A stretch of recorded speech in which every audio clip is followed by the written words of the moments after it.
ઓમ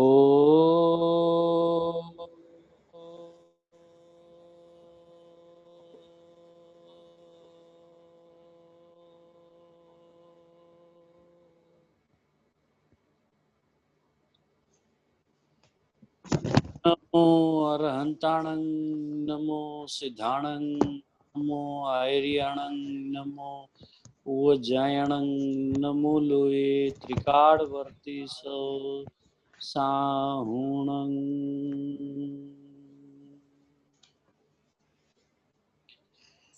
મંગલમ ભગવાન વીરો મંગલમ ગૌતમો ગણી મંગલમ કુનકુંદાર્યો જૈન ધર્મોસ્તુ મંગલમ સર્વ મંગલ્ય માંગલ્યમ સર્વ કલ્યાણકારકમ પ્રધાનમ સર્વ ધર્માણમ જૈનમ જયતુ શાસનમ.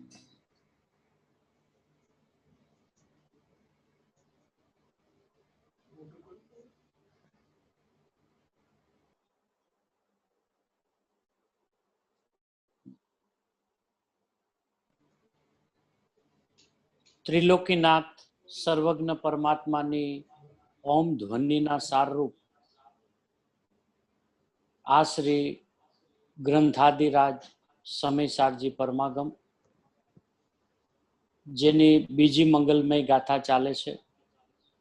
બીજી ગાથા ઉપર પૂજ્ય ગુરુદેવ શ્રીનું સળંગ 11 નંબરનું મંગલમય પ્રવચન, સમયસાર સિદ્ધિ ભાગ 1, પેજ નંબર 109, છેલ્લો પેરેગ્રાફ છે.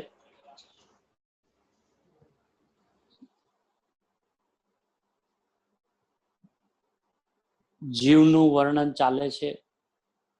જીવો, એ જીવનું જે આ વર્ણન એટલે કે પોતાના સ્વભાવનું જે આ વર્ણન 7 પ્રકારે વિશેષણો દ્વારા જે રીતે આચાર્ય ભગવાન બતાવે છે, ગુરુદેવ શ્રી એ જ રીતે પોતાના સ્વભાવની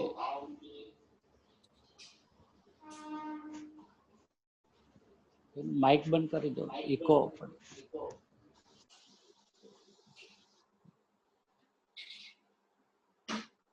પોતાના સ્વભાવની અંદરમાં સ્વાનુભવ પૂર્વક એ શું કહેવા માંગે છે, ક્યાં લઈ જવા માંગે છે, એનું અદ્ભુત સ્પષ્ટીકરણ કર્યું છે. 7 પ્રકારથી એટલે કે 7 વિશેષણો દ્વારા આપણું વર્ણન ચાલ્યું. એમાં કે છે, આવો જે જીવ વર્ણવ્યો, જીવ કહો કે આત્મા કહો, સર્વ પદાર્થોના સ્વભાવને પ્રકાશવામાં સમર્થ. પ્રભુ, આત્માને જ્યારે કેવળ જ્ઞાન થાય છે, એકલું જ્ઞાન પ્રગટ રહે છે. એટલે શું એકલું જ્ઞાન પ્રગટ રહે છે? એટલે વિકાર નહીં ને અલ્પજ્ઞતા નહીં, એનું નામ એકલું જ્ઞાન પ્રગટ રહે છે. પૂરણ જ્ઞાન થાય છે આત્માને જ્યારે એ કેવળ જ્ઞાન છે. એટલે કેવળ જ્ઞાન શબ્દના પણ 2 વાચ્ય છે. એક તો કેવળ જ્ઞાન એટલે જ્ઞાન આનંદપૂર્વકનું પરિણમન ધારાવાહી રહે છે. અને નાસ્તિકથી વાત કરવી હોય ત્યારે એમ કે એકલું જ્ઞાન એટલે જેમાં વિકાર નહીં ને અલ્પજ્ઞતા નહીં. પૂરણ જ્ઞાન થાય છે આત્માને જ્યારે એ કેવળ જ્ઞાન છે. એ કેવળ જ્ઞાન સર્વ પદાર્થના સ્વભાવને જાણવા સમર્થ છે.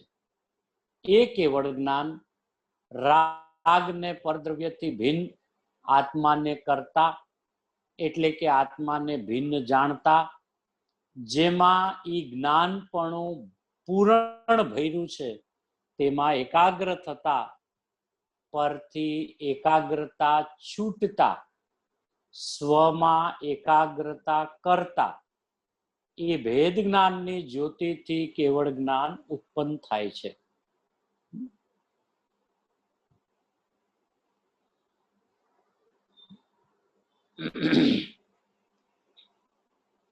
પરથી એકાગ્રતા છૂટતા, એટલે શું?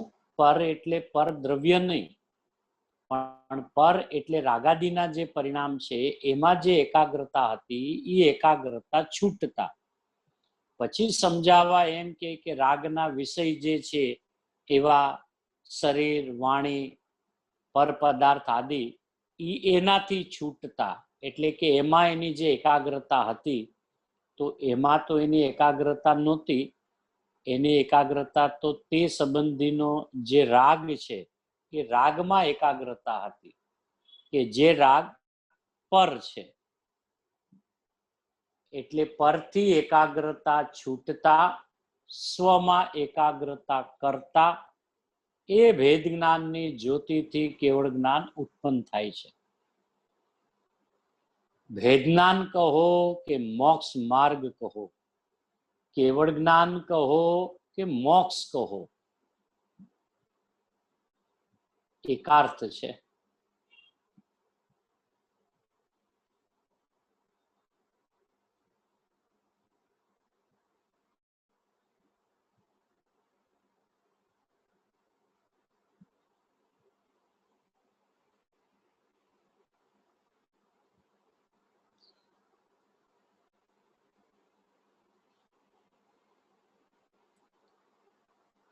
એ ધર્મ પ્રગટ થવો, ધર્મ એટલે આત્માની શાંતિ, વિતરાગતા, નિર્દોષતા, સ્વચ્છતા, એ પ્રગટ થવું. એ ક્યાંથી પ્રગટ થાય? કહે છે કે પરથી હટી, એટલે પરથી જુદું પાડી, અને જેમાં એ શક્તિઓ પડી છે તેમાં એકાગ્ર થતા, એ સ્વચ્છતાથી ભરેલો ભગવાન છે, એ અતિન્દ્રિય જ્ઞાનથી પૂરો ભર્યો છે પ્રભુ, નિજાત્મા અતિન્દ્રિય આનંદના સ્વભાવથી પણ પરિપૂર્ણ પ્રભુ છે. જે વસ્તુ હોય એનો સ્વભાવ અપૂર્ણ ન હોય.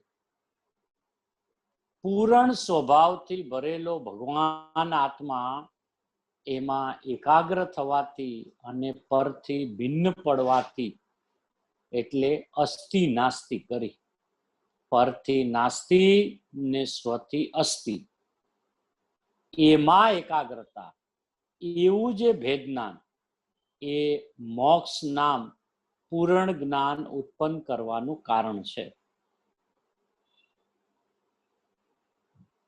હવે નવરાશ કેદી મળે આમાં? આખો દી ધંધા પાણી, બાયડી છોકરા હાચવવા, ધંધા કરવા, એમાં હજી ધર્મ તો નહીં પણ પુણ્યનાય ઠેકાણા ન મળે, કે 2-4 કલાક સત્ય આવી ચીજ છે એને વાંચવી, એને વિચારવી, એને સાંભળવી, એવોય વખત ન મળે.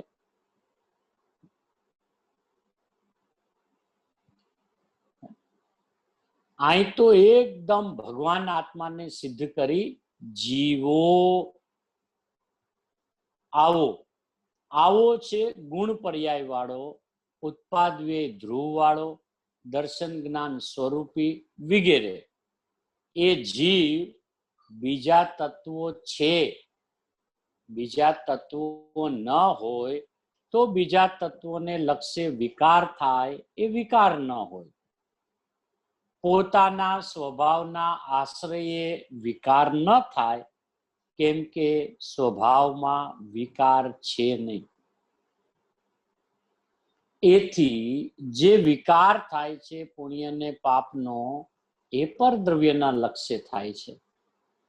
તેથી પરદ્રવ્ય અને પરદ્રવ્યના ગુણોનો જેમાં અભાવ છે, એટલે એને લક્ષ્ય પર ઉપર કરવાનું છે નહીં. હવે અહીંયા શું કે છે કે પોતાની હયાતી આત્મ ભાવે, સ્વભાવ ભાવે, જીવ ભાવે, ભગવાન ભાવે સિદ્ધ કરી. એટલે સ્વભાવથી હું ગુણ પર્યાય વાળો, ઉત્પાદવે ધ્રુવ વાળો, દર્શન જ્ઞાન સ્વરૂપ વાળો વગેરે આપણા 7 પ્રકારે વિશેષણોથી જે વર્ણન કર્યું. હવે એની સામે બીજા તત્વો છે. બીજા તત્વો ન હોય તો બીજા તત્વોને લક્ષ્ય વિકાર થાય, એ વિકાર ન હોય. હવે એમ શું કામે કીધું કે પોતાના સ્વભાવના આશ્રયે વિકાર ન થાય. કેમ કે સ્વભાવમાં વિકાર છે નહીં. હવે સ્વભાવમાં વિકાર નથી એવો સ્વભાવનું લક્ષ થાય તો ત્યાં એવો સ્વભાવ હું છું, એ સ્વભાવવાન, એ સ્વભાવધારી હું છું એમ લક્ષમાં આવ્યું તો ત્યાં વિકાર ન હોય. પણ જેને પોતાનો સ્વરૂપ, સ્વભાવ આ રીતનો ગુણ પર્યાય વાળો, જ્ઞાન સ્વરૂપ વાળો, જ્ઞાન આનંદ સ્વરૂપ છે એમ લક્ષમાં નથી આવતું, ત્યારે એને લક્ષમાં બીજા દ્રવ્યો જે આવ્યા તો એને એમ લાગ્યું કે આ બીજા દ્રવ્યોને લક્ષ્ય વિકાર થાય છે. એટલે કે પોતે જ્ઞાન સ્વરૂપી, આનંદ સ્વરૂપી એવા સ્વભાવ વાળો છે એમ પોતાનો આશ્રય કરે, એમ પોતાને લક્ષમાં લે તો એ સમયે ત્યાં વિકાર ન હોય, ત્યાં આનંદની દશા હોય, અતિન્દ્રિય જ્ઞાન, અતિન્દ્રિય આનંદની દશા હોય. કેમ કે સ્વભાવમાં વિકાર છે નહીં. હવે જેનો સ્વભાવથી અલક્ષ થાય છે એને જ ખરેખર વિકાર થાય છે. હવે એ વાત પકડમાં આવતી નથી. ના સ્થૂળ કથન જે આવ્યું સમજાવવા માટેનું કે બીજા તત્વો ન હોય તો બીજા તત્વોને લક્ષ્ય વિકાર થાય, એ વિકાર ન હોય. તો પ્રભુ પણ એ બીજા તત્વો જે છે એ તો સદાય રહેવાના. તો શું સદાય મને રાગ થયા કરે? એ કાઢવું પડે ને કે આ વચનની મર્યાદા કેટલી છે. કે વિકારને ખાલી એટલો સિદ્ધ કરવો છે કે સ્વના આશ્રય કે સ્વના લક્ષ્ય વિકાર ન થાય. તો હવે સ્વનો આશ્રય જેને નથી, લક્ષમાં જેને નથી, એને સમજાવવું માટે શું કે તારું લક્ષ પર ઉપર છે એટલે તને રાગ થાય છે. હવે એ જે પર ઉપર જે લક્ષ થાય છે એટલે વિકાર થાય છે, એનો અર્થ કે પર શબ્દે આખો દિવસ જેને જ્ઞાનમાં સીધું એમ લાગે છે જો મને રાગ થયો, એનું નામ પરનો આશ્રય.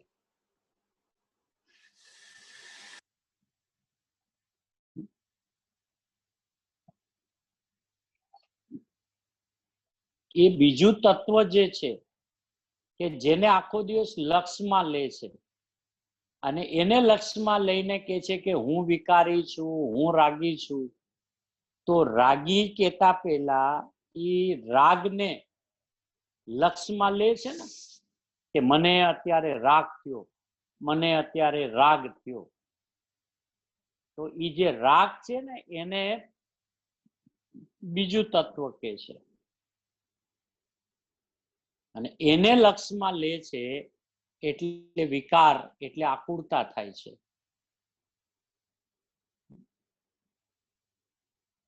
હવે એ જ્ઞાન પર્યાયને જ્યારે પોતાની સમજણ થાય છે કે મારામાં તો જ્ઞાન થાય છે, હું તો જ્ઞાન સ્વરૂપી છું, હું તો જાણન દેખન સ્વભાવે પરિણમું છું, હું તો દર્શન જ્ઞાન સ્વરૂપ છું, હું તો જ્ઞાનની મૂર્તિ છું, આનંદની ખાણ છું, એમ જ્યારે પોતાને લક્ષમાં લે છે ત્યારે એને ત્યાં અતિન્દ્રિય જ્ઞાન, અતિન્દ્રિય આનંદનો જન્મ થાય છે. તો હવે એ એમ સમજે છે કે મારા સ્વના લક્ષ્ય કે સ્વના આશ્રયે વિકાર ન હોય, વિકાર તો પરના આશ્રય હોય અથવા પરને લક્ષમાં લે છે. પણ એ પર શબ્દે કયું પર? એટલે બીજા તત્વો જગતમાં છે એ તો જ્ઞાનના પરજ્ઞેય છે, પણ અહીંયા જેને પર કેવું છે એ તો રાગના પરિણામ છે, એના ઉપર લક્ષ જેનું છે એની અહીંયા મુખ્યતાથી વાત કરે છે. બીજા દ્રવ્યો તો સદાય જગતની અંદરમાં તત્વો રહેવાના, પણ રાગ સદાય નથી રહેવાનો. રાગ હોય ત્યારે પણ બીજા તત્વો હોય, અને વિતરાગતા પૂર્ણ થાય ત્યારે પણ બીજા તત્વો તો હોય. તો પછી બીજા તત્વના લક્ષ્ય રાગ થાય છે, વિકાર થાય છે, એટલે શું? કારણ કે એમ તો નથી ને કે રાગ જીવમાંથી વયો જાય, નીકળી જાય ત્યારે બીજા તત્વો પણ વયા જાય છે, એમ તો છે નહીં. બીજા તત્વોની હયાતી તો વિશ્વમાં સદાય છે, કાયમ છે. તો પછી થાય છે શું કે રાગ ઉભો કરે છે, અને એ રાગ જે પર છે, અને એવા પરને લક્ષમાં લે છે કે જ્ઞાન પ્રગટ થતા સીધું એમ કે છે, જો મને રાગ થયો, જો મને રાગ થયો, જો મને રાગ થયો. એનું નામ પર ઉપર લક્ષ છે. અને એ પર ઉપર લક્ષ છે એટલે એનો જે વિકાર, એટલે કે એનું જે આકુળતા રૂપ પરિણમન છે એ થાય છે. એટલે રાગ નીકળી જાય ત્યારે બીજા તત્વો રહી જાય છે. રાગ હોય છે ત્યારે પણ બીજા તત્વો તો હોય જ છે. તો હવે પ્રશ્ન છે કે બીજા તત્વોને લક્ષ્ય વિકાર થાય છે કે એ સમજાવવા માટેનું કથન છે, એનું હાર્દ કઈક જુદું છે. કેમ કે એનો વિચાર કરવો પડે કે પ્રભુ જો પર તત્વને લઈને બીજા તત્વો છે એને લઈને અથવા એના લક્ષ્ય વિકાર થાય તો એવા તત્વો તો જગતમાં સદાય રહેવાના છે. તો અહીંયા મારો રાગનો નાશ ક્યારે થાય? પણ અહીંયા તો રાગનો નાશ થતો તો જોવામાં આવે છે, પણ પરદ્રવ્યોનો નાશ થતો તો જોવામાં આવતો નથી.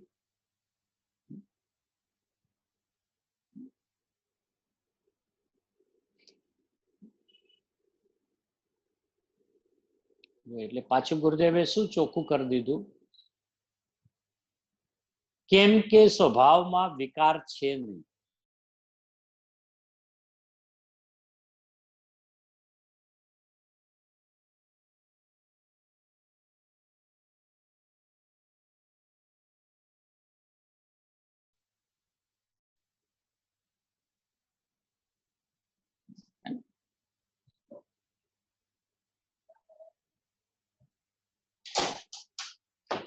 તેથી પરદ્રવ્ય અને પરદ્રવ્યના ગુણોનો જેમાં અભાવ છે એટલે એને લક્ષ પર ઉપર કરવાનું છે નહીં.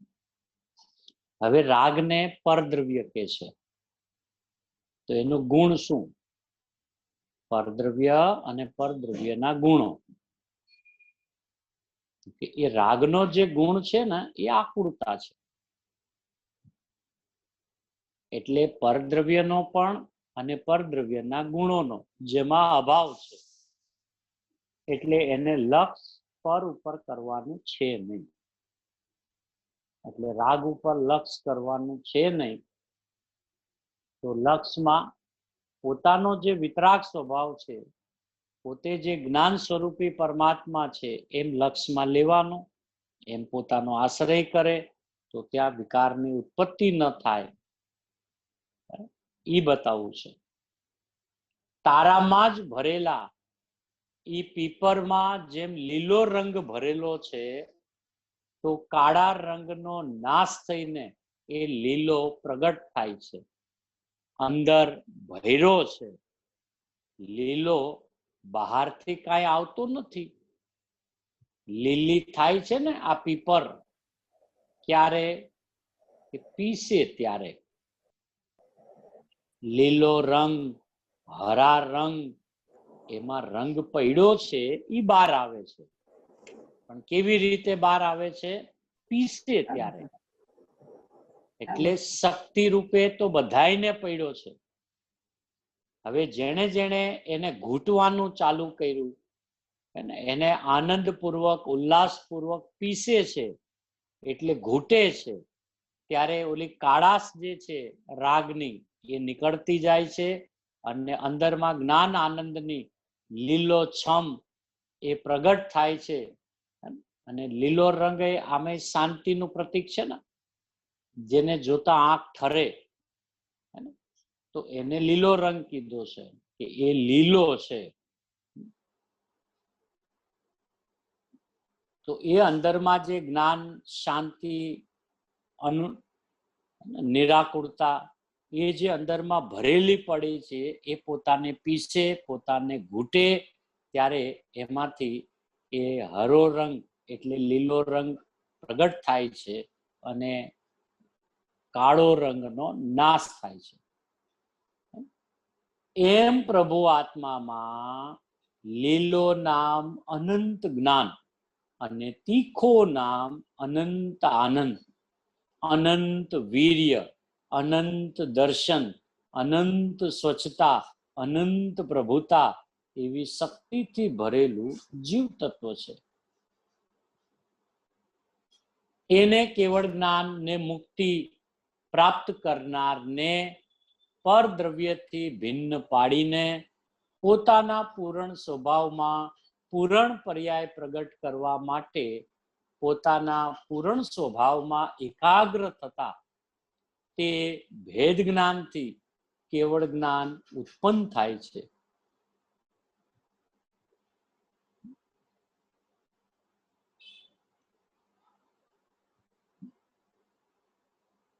એ ઈશ્વરની ભક્તિ ને કરોડો રૂપિયાના દાન ને માળા જપે, માળા નમોર્યંતાણંગ નમોર્યંતાણંગ, એ બધું વિકલ્પ ને રાગ છે. એનાથી તો ભેદ પાડે એટલે જુદો પાડે. કેમ કે સ્વરૂપમાં એ રાગ નથી. સ્વરૂપમાં તો જ્ઞાન, દર્શન ને આનંદથી ભરેલું સ્વરૂપ છે. રાગથી ખાલી છે ઈ, અને સ્વભાવ શુદ્ધથી ભરેલો છું. વસ્તુ જે હોય તે પોતાના સ્વભાવથી અપૂર્ણ ન હોય, અને વસ્તુ જે હોય એમાં વિકાર ન હોય. વિકાર તો એની વર્તમાન દશામાં હોય છે, ત્રિકાળમાં ન હોય. ત્રિકાળમાં જો વિકાર હોય તો વિકાર કોઈ દી ટળે નહીં ને સુખી કોઈ દી થાય નહીં. હવે અહીંયા દ્રવ્ય સ્વભાવને જ્યારે આપણને બતાવવો છે કે ભાઈ વસ્તુ જે છે એમાં વિકાર ન હોય, પણ અહીંયા એમ કીધું ને વિકાર તો એની વર્તમાન દશામાં હોય છે. એ શું કામે કીધું કે વર્તમાન દશા પોતે પોતાના સ્વરૂપને જાણતી નથી, એટલે એમાં વિકાર છે. હવે જે સમયે એ પણ પોતાના સ્વરૂપને જાણે ત્યારે એમાં પણ વિકાર નથી. કારણ કે જાણવું દેખવાનું જે પરિણમન છે એ વર્તમાન પ્રગટ પર્યાયનો સ્વભાવ છે, એ જ વર્તમાન પ્રગટ પર્યાયનો સ્વરૂપ છે. એવા સ્વરૂપને એ પરિણામ જો ઓળખે અને આ હું છું એમ પોતામાં એકાગ્ર થાય, એમ પોતાને લક્ષ્યમાં લે, તો એ સમયે એ પરિણામમાં પણ વિકાર નથી.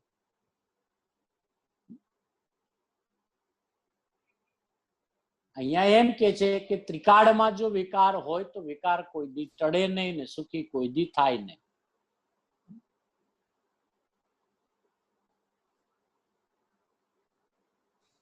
સર્વ પદાર્થોના સ્વભાવને પ્રકાશવામાં સમર્થ એવું કેવળ જ્ઞાન.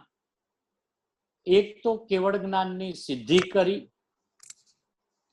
કોઈ એમ કહે કે ત્રણ કાળનું જ્ઞાન થાય જ નહીં આત્માને, સર્વ પદાર્થોના સ્વભાવને જાણવાની શક્તિ આત્મામાં છે જ નહીં, એને અહીં જૂઠો ઠરાયો છે. કોઈ એમ કે છે કે જગતમાં ત્રણ કાળનું જ્ઞાન કોઈને હોય જ નહીં, સર્વ પદાર્થોના સ્વભાવને જાણવાની શક્તિ આત્મામાં છે જ નહીં, એમ જે માનતો હોય એને અહીં જૂઠો ઠરાયો.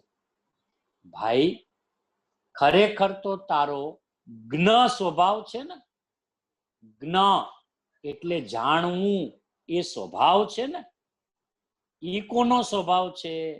શરીરનો, રાગનો, કર્મનો? ઈ જાણવું તો ચૈતન્યનો સ્વભાવ છે, આત્માનો.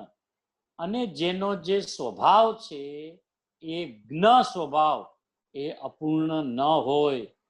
જેનો સ્વભાવ છે, પોતાનો ભાવ, એ અપૂર્ણ ન હોય, વિપરીત ન હોય.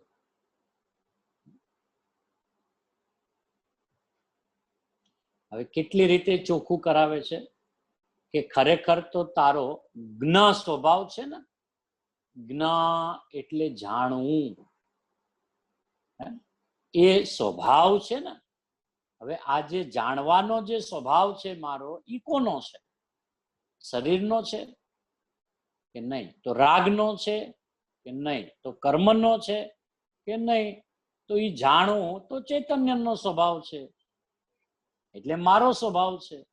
તો મારો જે સ્વભાવ જે છે, જ્ઞ સ્વભાવ, એ અપૂર્ણ ન હોય અને એ વિપરીત ન હોય. અપૂર્ણ ન હોય, વિપરીત ન હોય.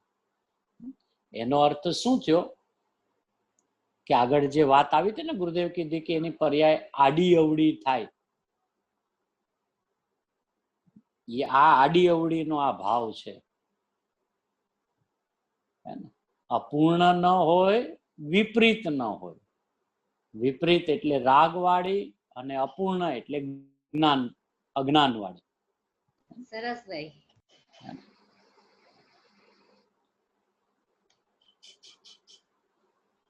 પર્યાય આડી અવડી ન થાય એનો અર્થ આ જ્ઞ સ્વભાવી હું છું ને, એટલે પૂર્ણ સ્વભાવ છે મારો જાણવાનો.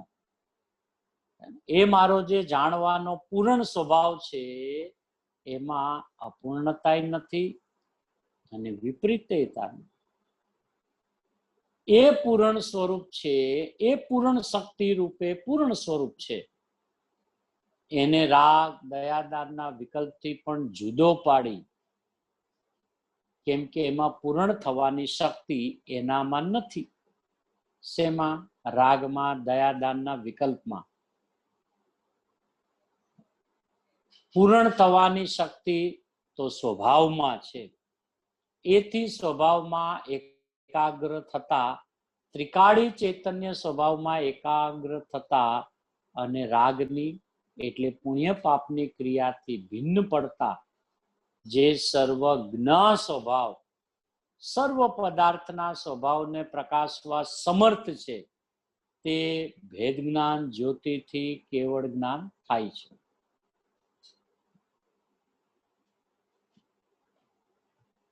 આમાં કેટલું આમાં યાદ રાખવું? બધા નવા સિદ્ધાંત લાગે.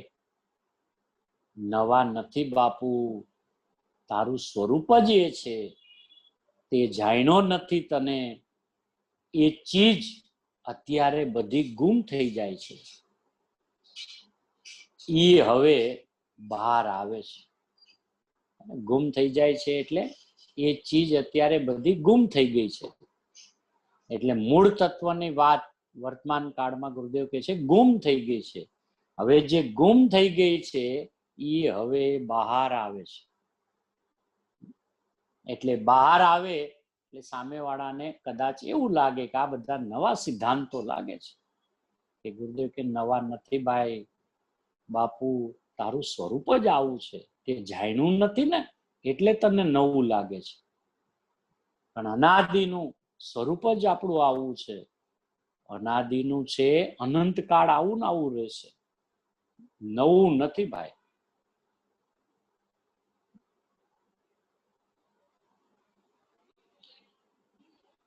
ભાઈ તું કોણ છો? જેમ ઈ પીપર 64 પોરી એટલે 16 આના, 16 આના કહો કે 64 પૈસા કહો કે રૂપિયો કહો, પૂરણ સ્વભાવથી ભરેલી તીખાસથી તે વસ્તુ છે.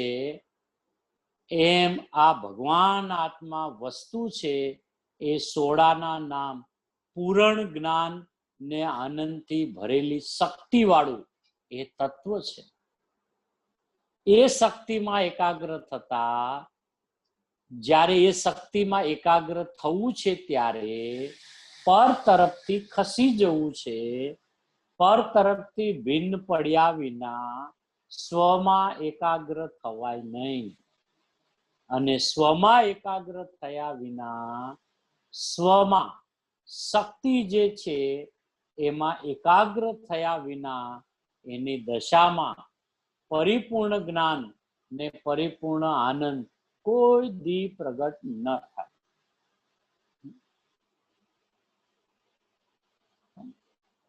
પર તરફથી ખસી જવું, પર તરફથી ભિન્ન પડ્યા વિના સ્વમાં એકાગ્ર થવાય નહીં. એટલે જ્યારે એ પોતાના જ્ઞાન સ્વરૂપને ઓળખે ત્યારે એ રાગ હું નહીં એમ જે શરૂઆતની અંદરમાં પોતાના જ્ઞાન સ્વરૂપને ઘૂંટતો હોય છે ને, ત્યારે એમ કહે છે કે પર તરફથી ખસી રહ્યો છે. એટલે કે માન્યતામાં જે હતું કે હું રાગવાળો છું, એવી માન્યતાથી ખસી રહ્યો છે. અને એની માન્યતામાં હવે એમ આવવા માંડ્યું છે કે અરે હું તો જ્ઞાન આનંદની મૂર્તિ છું, હું તો જ્ઞાતા દ્રષ્ટા છું, મારો તો જાણવા દેખવાનો સ્વભાવ છે, એમ સ્વમાં એકાગ્ર થાય છે.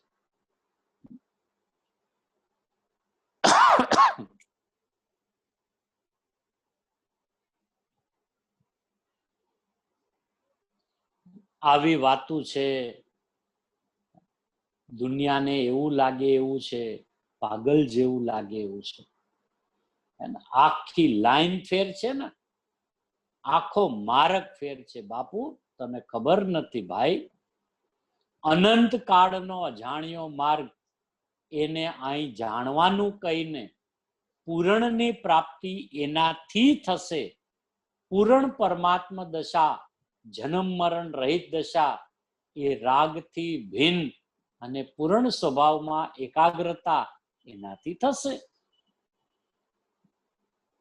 આમાં તો કોઈ કંઈક માને ને કોઈ કંઈક માને એમ અજ્ઞાની અનાદિથી ભ્રમણામાં પડ્યા, પરિભ્રમણ કરી 84ના અવતાર, કાગડા અને કૂતરાના અવતાર કરી કરીને માંડ માંડ મનુષ્યપણું મળ્યું હોય. એમાં જો આ રીતે નહીં સમજે, પાછા ઈના ઈ દોષે અવતાર છે.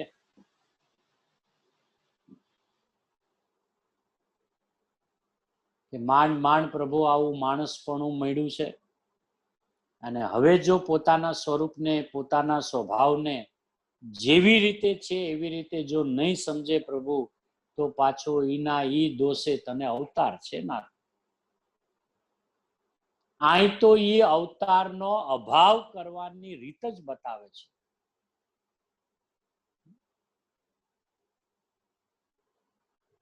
કે જેમાં ઈ ભવ ને ભવનો ભાવ જેના સ્વરૂપમાં નથી, જેના સ્વભાવમાં તો પરિપૂર્ણ જ્ઞાન આનંદ છે. હવે અહીંયા જે વાત બતાવે છે ગુરુદેવ, કે અહીં તો અવતારનો અભાવ કરવાની રીત બતાવે છે. બાપુ કેવો છું કે જેમાં ભવ ને ભવનો ભાવ મારા સ્વરૂપમાં નથી. તો શું છે કે મારા સ્વભાવમાં તો પરિપૂર્ણ જ્ઞાન ને આનંદ છે. ભાઈ તું વસ્તુ છો, વસ્તુ છે તેમાં શક્તિ અને ગુણો વસેલા એટલે રહેલા છે. એ શક્તિ ગુણ વિનાની ચીજ હોઈ શકે નહીં. અને શક્તિ ને ગુણ, પરિપૂર્ણ આનંદ, જ્ઞાન આદિ પરિપૂર્ણ ગુણ ને શક્તિ છે.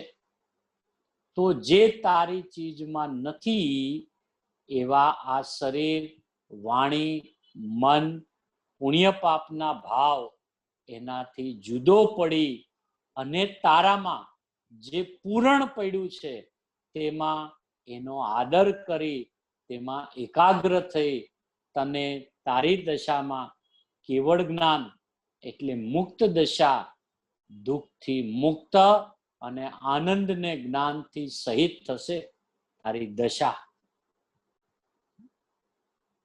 બે લીટીમાં તો બહુ ભર્યું છે, એકલા સિદ્ધાંતો છે.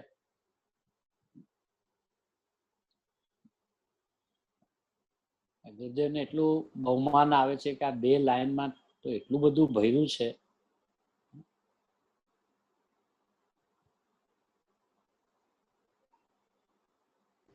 એ 64 પૌરી પીપરની જેમ સ્વભાવ ઘૂંટાવે છે. કેમ કે ખબર પડી ગઈ ને કે આમાં તીખાસ છે અને મારે તીખાસ જોઈએ છે એટલે ઘૂંટે છે. હવે એમ મારામાં અનંત જ્ઞાન, અનંત શાંતિ, અનંત સુખ ભર્યો છે, મારે વર્તમાનમાં એને માણવો છે, એને પ્રગટ કરવો છે, એટલે ઉલ્લાસથી ઘૂંટે છે. એ ઘૂંટ્યા વગર એ તત્વ એમાંથી એનો જે સ્વાદ જે છે એ બહાર આવતો નથી. શક્તિ રૂપે તો બધામાં પડ્યો છે, પણ પ્રગટ રૂપે ક્યારે થાય કે એને ઘૂંટવાથી. મહેંદીને પણ ઘૂંટે ને ત્યારે એમાંથી રંગ ચડે છે ને. તો હવે એને જ્યારે ખબર પડે કે આ વસ્તુની અંદરમાં આવું ભરેલું છે અને જે ભર્યું છે ને એ મારે વર્તમાનમાં પ્રગટ કરવું છે, તો કેવી રીતે થાય? તો કે એને ઘૂંટવું પડે, એને શેકવું પડે. ગુરુદેવ ઘણી વાર એક દ્રષ્ટાંત આપતા હતા કે આ સુરણ હોય ને, સુરણ એ મીઠાશનો પિંડ છે, પણ એ કાચું ન ખવાય. એને જ્યારે શેકે ત્યારે એની મીઠાશ અંદરમાંથી બહાર આવે.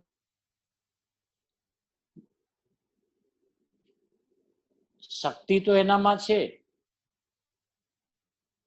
પણ એનો જો સ્વાદ લેવો હોય તો એને ગરમ કરવું પડે, એને શેકવું પડે. એમ પોતાના સ્વભાવની અંદરમાં અનંત શક્તિઓ તો ભરેલી છે શક્તિ રૂપે, પણ એનો જો સ્વાદ ચાખવો હોય, સ્વાદ જો માણવો હોય તો એને ઘૂંટવું પડે, એને શેકવું પડે, એમાં એકાગ્ર થાય, એને ધ્યાનમાં રાખે, એનું ને એનું ધ્યાન રહ્યા કરે તો જે છે એ પ્રગટ થાય, પ્રાપ્તની પ્રાપ્તિ થાય.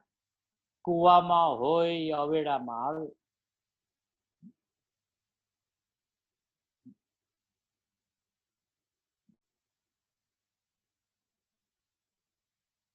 હવે અહીંયા સુધી જે વાત થઈ એ જીવ કેવો છે, એટલે ગુરુદેવ વારંવાર કહેતા આવ્યા ને જીવો, હજી તો એની વ્યાખ્યા હાલે છે. પછી હવે ચરિત્ર દર્શન જ્ઞાન થીદો એ પછી આવશે. એટલે અહીંયા સુધી જીવ તરીકે આપણી હયાતી, આપણું હોવાપણું, આપણી વિદ્યમાનતા કઈ રીતે છે એટલી વાત પેલા સિદ્ધ કરી. હવે શું થાય છે આગળ કે જ્યારે આ જીવ, એમ કીધું ને જીવની વ્યાખ્યા તો કરી, 112 નંબરનું પેજ, બીજો પેરેગ્રાફ છે આ. જ્યારે આ જીવ હવે પોતે કરે ત્યારે, કોક કરી દે ને કોક કરાવી દે ને એમ છે નહીં. જ્યારે આ જીવ, એટલે હવે એનો ગુરુદેવ અર્થ કરે છે હવે પોતે કરે ત્યારે. સાહેબ એક ધક્કો મારી દો ને એટલે અમે વયા જાય અંદર, કે એમ નહીં બાપુ. ગુરુદેવ પાસે જઈને કે સાહેબ તમે જ પરિણમાવી દો ને, કે એમ નહીં બાપુ. કોક કરી દે ને કોક કરાવી દે એમ છે નહીં. તારે જ કરવું પડશે, તારે જ ઘૂંટવું પડશે, તારે જ શેકવું પડશે, તારે જ એકાગ્ર થવું પડશે, તારે જ તારા સ્વરૂપને ધ્યાનમાં લેવું પડશે. બીજા કોઈ કરાવી નહીં દે, કોઈ કરી નહીં દે, કોઈ કરાવી નહીં દે. એટલે કોઈના આશીર્વાદથી આપણું કામ થઈ જાય એ આ માર્ગ નથી. જ્ઞાનીઓની તો એ કરુણા છે કે આપણને માર્ગ ચોખ્ખો કરીને બતાવે છે કેવી રીતે સ્વાનુભૂતિ થાય એની કળા બતાવે છે, એની રીત બતાવે, પણ અનુભૂતિ તો આપણે જ કરવી પડે. અને લક્ષમાં સ્વરૂપને તો પોતાએ જ લેવું પડે. એટલે ગુરુદેવ કહે છે કોક કરી દે ને કોક કરાવી દે ને, એમ છે નહીં. જ્યારે આ આત્મા સર્વ પદાર્થોના સ્વભાવને પ્રકાશવામાં સમર્થ, એવા કેવળ જ્ઞાન, સર્વજ્ઞ જ્ઞાન, એ પૂર્ણ જ્ઞાન પ્રગટ કરે, તો એનો અર્થ છે કે અંદર પૂર્ણ જ્ઞાન છે. કે કોઈ એમ કે મને કેવળ જ્ઞાન થયું, તો એનો અર્થ ગુરુદેવ કે એમ છે કે એની અંદરમાં પૂર્ણ જ્ઞાન ભર્યું છે, એમાંથી આ પૂર્ણ જ્ઞાન પ્રગટ્યું છે. અંદર કેવળ એક જ્ઞાન સ્વરૂપ જ પ્રભુ છે. એ જ્યારે અંતર્મુખ થાય છે ત્યારે એનું પોતાનું નિજ સ્વરૂપ, પોતાને એક જ્ઞાન સ્વરૂપ ભાસે છે. કેવળ એક જ્ઞાન સ્વરૂપ જ પ્રભુ છે. હે ને? હવે જ્ઞાન સ્વરૂપ કહેતા જ્ઞાન આનંદ સ્વરૂપ છે, અનંત શક્તિ સહિત છે, એ બધું આમાં ગર્ભિત છે. અસ્થિ ચૈતન્ય સ્વરૂપ પૂર્ણ, જ્ઞાન ને આનંદથી પૂર્ણ છે. તે ચીજમાં જેને એનો આદર કરવો હોય, એને રાગાદીનો આદર છોડી દેવો, એટલે કે એનાથી ભિન્ન પડવું. ચાહે તો દયાદાન વ્રત ને ભક્તિ પૂજા હો, એ પણ એક રાગ છે, વિકલ્પ છે, વૃત્તિ છે. શ્રોતા કે છે આ સાંભળવું રાગ? ગુરુદેવ કે સાંભળવું ઈ રાગ છે ને કેવું ઈ રાગ છે.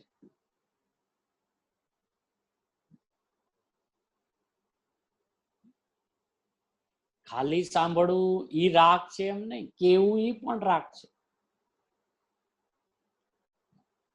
પણ સ્થિતિ એવી છે વર્તમાન કે જેમાં સ્વરૂપની અંદરમાં ઢીમ થઈને રહેવાતું નથી, રહી શકાતું નથી, એટલે કેવાનો ભાવ આવે છે.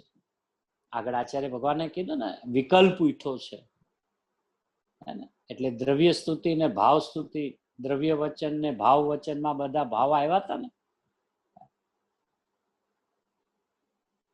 કે ખબર છે કે આ કેવું પણ રાગ છે ને સાંભળવું પણ રાગ છે, પણ બાપુ સ્વરૂપમાં અત્યારે ધીમ થઈને રહી શકાતું નથી, એટલે ક્યારેક સાંભળવાનો રાગ આવે છે ને ક્યારેક કહેવાનો રાગ આવે છે.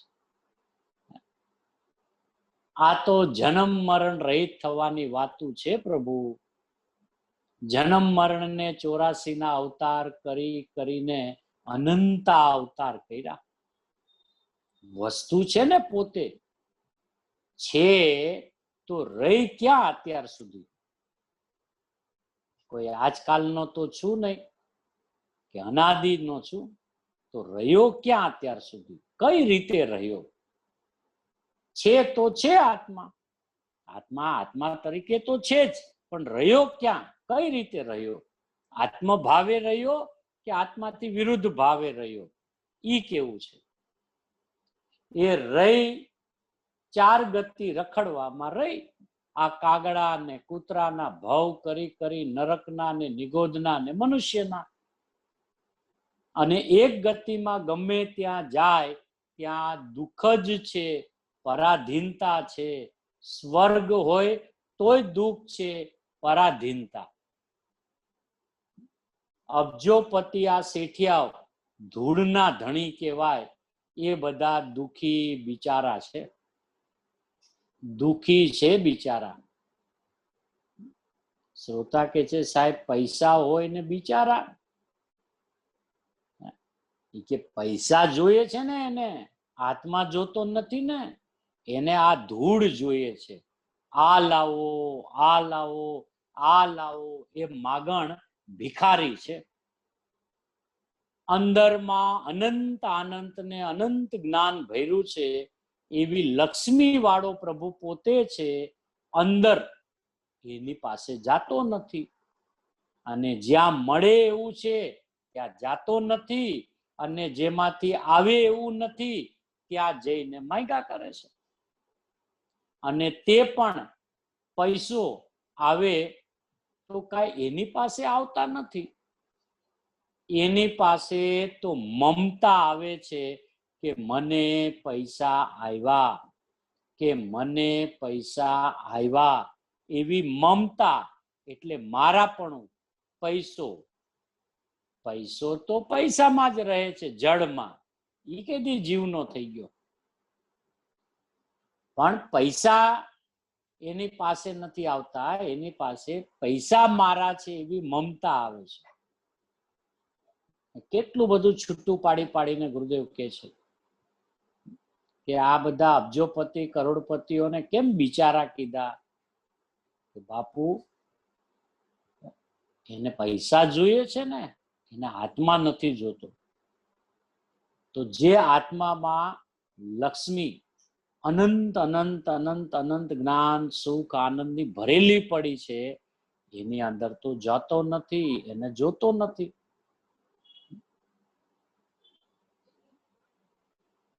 એટલે જગતમાં કોઈની પાસે પૈસા એના થતા નથી, એને તો આ પૈસા મારા છે એવી મમતા થાય છે. અને જ્યારે એના પૈસા જાય છે ત્યારે એને સમજણપૂર્વક હોય તો એને મમતાના પરિણામ છૂટે છે. એટલે પદ્મનંદીમાં એમ આવ્યું કે દાનનો અધિકાર જ્યારે રચ્યો આચાર્ય ભગવાને, તો કે પ્રભુ જીન શાસન ને દાનની શું જરૂર છે? એ તો વિતરાગતા છે એની પાસે. તો જે વિતરાગ પ્રભુ થઈ ગયા છે એને તો કાંઈ જોતું નથી, તો પછી આ દાનની મહિમા કેમ આટલી કરી? કે બાપુ, દાન એને નથી જોતું, પણ તારું પૈસા પ્રત્યેનો જે અતિ પ્રેમ છે, અતિ મમતા છે, એના પ્રત્યેનો જે તારો લગાવ છે, એ છોડાવવા માટે વાત કરીએ છીએ. જીન શાસનને પૈસાની જરૂર નથી, તારી પૈસા પ્રત્યેના મમત્વને તોડવા માટેની વાત કરીએ છીએ.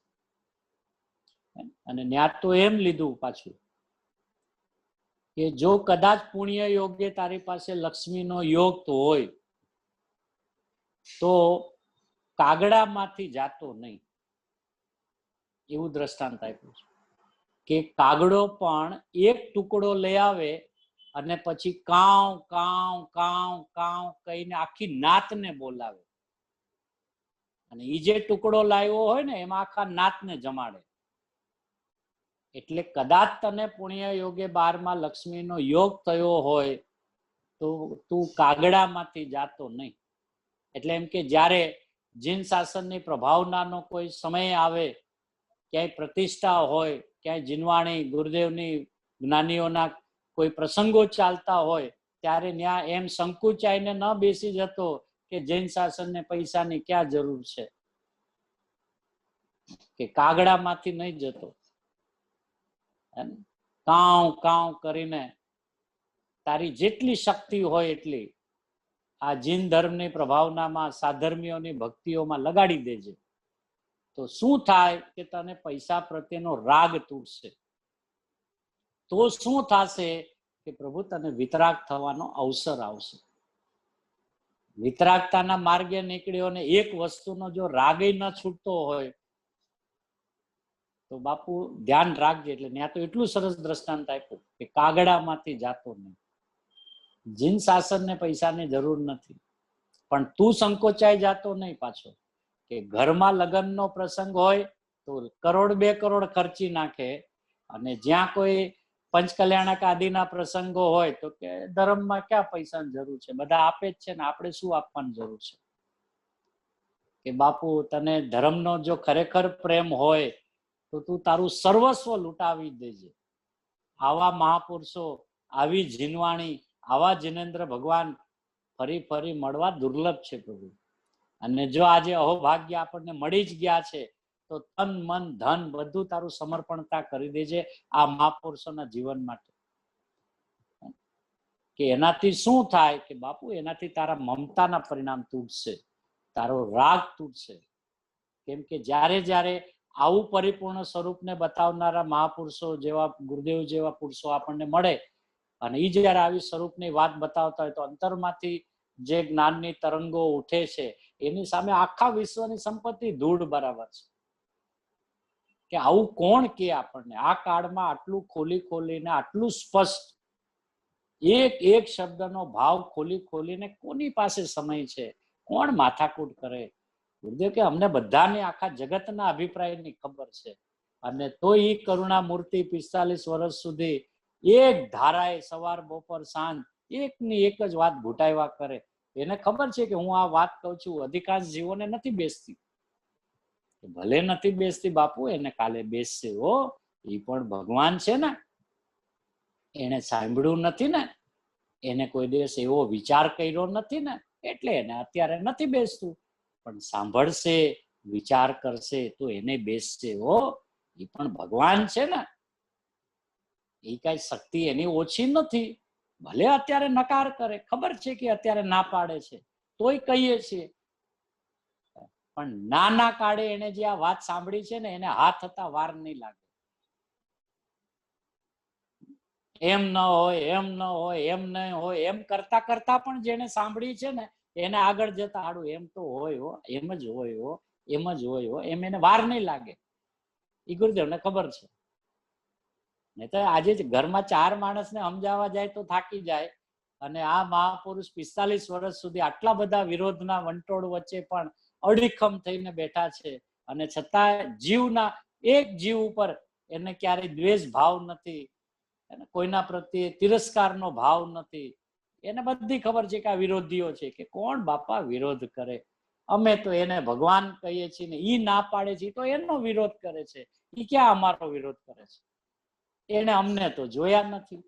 ઈ જે અમને જોવે છે એવા અમે છીએ નહીં. અમે જેવા અંદરમાં ચૈતન્ય ભગવાન છે એવો એને અમને જોયો નથી, તો એ અમારો ક્યાં વિરોધ કરે છે? અને અમે તો પ્રભુ એને ભગવાન કહીએ છીએ. ઈ ના પાડે છે ને, ઈ ના પાડે છે ને, ઈ તો એના ભગવાનની ના પાડે છે. ઈ મારી ક્યાં ના પાડે છે? આવી દ્રષ્ટિ, અડીખમ દ્રષ્ટિ, ધ્રુવ દ્રષ્ટિ કેવી રીતે અંદરમાંથી ગુરુદેવને ઉગી? અને એના ઉપકારે એટલી બધી જીન મંદિરોની સ્થાપનાઓ થઈ, પ્રતિષ્ઠાઓ થઈ, વેદી પ્રતિષ્ઠાઓના પ્રસંગો બન્યા, કઈ કેટલા ગુરુદેવની હાજરીમાં બધા પ્રસંગો બન્યા. જે ગુરુદેવે બધાને ભરી સભામાં પૈસો ધૂળ છે, ધૂળ છે, ધૂળ છે કીધા કર્યું. અને જેને જેને ચોંટ લાગી ગઈ એને બધી ધૂળ એના ચરણોમાં જઈને સમર્પિત કરી કે પ્રભુ આપે ધૂળ બતાવી, મને ખરેખર આજે ધૂળ લાગે છે. મારું તો અહોભાગ્ય છે કે જીન શાસનની પ્રભાવનાની અંદરમાં મારું એક અંશ પણ જો આની અંદરમાં ઉપયોગ થાય તો પ્રભુ હું મારા આ વર્તમાન સમયને, મારા મનુષ્યપણાને હું મહાભાગ્યશાળી માનીશ કે મને જીન શાસનની પ્રભાવનાની અંદરમાં મને અહોભાગ્ય મારું એવું મળ્યું કે પ્રભાવનાનો એક અંશ બન્યો હું. એવો તો સાધર્મીને, એવો તો ધર્મીને અને એવો તો જેને ધર્મ પ્રગટ કરવો છે એને ધર્મીથી આપેલા આવો ભાવ અંદરમાંથી ઉછળતો હોય કે શું કરું હું જીન શાસન માટે, આ વિતરાગી દેવશાસ્ત્ર ગુરુ માટે હું શું શું કરું? આવું મને ભવના અભાવની વાણી કોણ કહે, કોણ બતાવે? અને એક વાર નહીં, લાખ વાર બતાવે છે. ઈ થાકતા નથી સમજાવતા. ઘણી વાર સાંભળવાળાને કંટાળો આવી જાય કે અરે આ શું એકની એક વાત કીધા કરે છે. ઓલા કેનારા થાકતા નથી. ભાઈ તું તો ભગવાન છે, ભાઈ તું તો ભગવાન છે. એવી એક ધારા, એક અમૃતમય ધારા જેની ચાલે એના જીવનમાં અને એના કોઈ પણ પ્રસંગો હોય તો આપણું તો અંદરમાં તન મન ધન બધું ઉછળવું જોઈએ. રોમ રોમ પુલકિત થાય કે ઓહો પ્રભુ આ વાત. જ્યાં 2 પરદ્રવ્યોની જુદાઈ જ્ઞાનીઓ બતાવે અને પાછું દાનના અધિકારમાં આમ લખે કે કાગડામાંથી જાતો નહીં. તારા સમાજના સાધર્મીઓ કોઈ આવે તો એને નારાજ ન કરતો.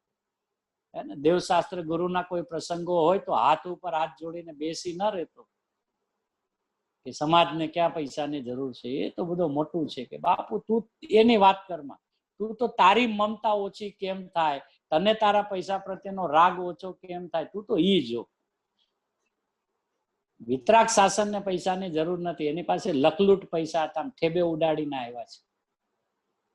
જેટલા તીર્થંકરો છે કોઈ ગરીબ ઘરના નથી, બધા જાહો જલાલી વાળા હતા. 12 ક્ષત્રિયો હે ને ઠાઠમાઠ વાળા હતા, પણ 1 સેકન્ડમાં આમ ધૂળ ને ધૂળ તરીકે ઉડાડી નીકળી પડ્યા. એને પૈસાની જરૂર નથી, જીન શાસન ને રૂપિયાની જરૂર નથી. તારે પ્રભુ તારા રૂપિયા પ્રત્યેનો રાગ, એના પ્રત્યેના મમતાના પરિણામને તોડવા માટેનો એક અવસર છે. જરાક જોઈ તો લે, તારાથી છૂટે જ કે નથી છૂટતું. એનાથી શું ખબર પડે કે તને ઘર પરિવારના સ્વજનોનો કેટલો મોહ છે અને તને દેવશાસ્ત્ર ગુરુ પ્રત્યેનો કેટલો અહોભાવ છે. એ આ પરિણામનું ટેસ્ટિંગ છે. દીકરા દીકરી માટે તો ગામ આખું હાચવે કે એના માટે બચાવીને રાખો ને એને પ્રોબ્લેમ ન થાય, તો હવે આખું ગામ આમ કરે છે. તું આના માટે કર પ્રભુ, કારણ કે દીકરા દીકરી વહુ જમાઈ બધા અહીંયા પૂરતા છે, અને આ તો છે ને સાથે રહેવાના ક્યાં સુધી, જ્યાં સુધી આપણું કેવળ જ્ઞાન નહીં થાય ત્યાં સુધી. કારણ કે ફરી ફરીને આ જ જીવોનો આપણને સંયોગ થવાનો છે. ફરીને આપણા પૂર્ણ સ્વભાવને બતાવનારા સર્વજ્ઞ મળવાના છે. એવા જ ક્ષેત્રે આપણું ઉપજવું થવાનું છે. ફરીને ત્યાં આવી સ્વભાવની, વિતરાગી સ્વભાવની વાત કહેનારા મહાપુરુષો આપણને મળવાના છે. તો એને જે પ્રભુ બતાવ્યું ઠેબે ઉડાડ ને, એ પછી શું કરવું કે પછી કાંઈ ન કરતો, તું છે ને. ગુરુદેવ ઘણી વાર નથી કહેતા, તને એક 60-70 વર્ષની આયુષ્ય છે અહીંયાનું, એમાં તો તું આટલી બધું પ્લાનિંગ કરે છે, પણ 70 વર્ષ પછીનો પહેલો સમય પણ તારો જ છે ને. એ તો અત્યારે ખાલી 60-70 વર્ષ 80 વર્ષનું પ્લાનિંગ કર્યું છે. હવે એમાં 50-60 તો ઓલરેડી પસાર થઈ ગયા હોય. હવે 20 વર્ષ 25 વર્ષનું પ્લાનિંગ કર્યું હોય કે ભાઈ આપણે આમ તામ, પણ બાપા 25 વર્ષ પછીનો પહેલો સમય તારો જ છે ને. એનું શું? અને અહીંયા તો ગમે એટલા કરેલા પ્લાનિંગ એ પુણ્ય પાપના ખેલમાં જાય છે. સાચવેલું 1 સેકન્ડમાં વયું જાય છે ને બધું વહી ગયેલું 1 સેકન્ડમાં આવી જાય છે. તું કોના ભરોસે બેઠો છે ભાઈ? કેટલી ગુરુદેવને કે કેટલી એક એક વાતની ઝીણવટ કેવી છે કે એની પાસે તો મમતા આવે છે કે મને પૈસા આવ્યા, કે મને પૈસા આવ્યા, એવી મમતા એટલે મારાપણું. બાકી પૈસો તો પૈસામાં રહે છે, જળમાં. ઈ ક્યાં જીવમાં ઘૂસી ગયો છે?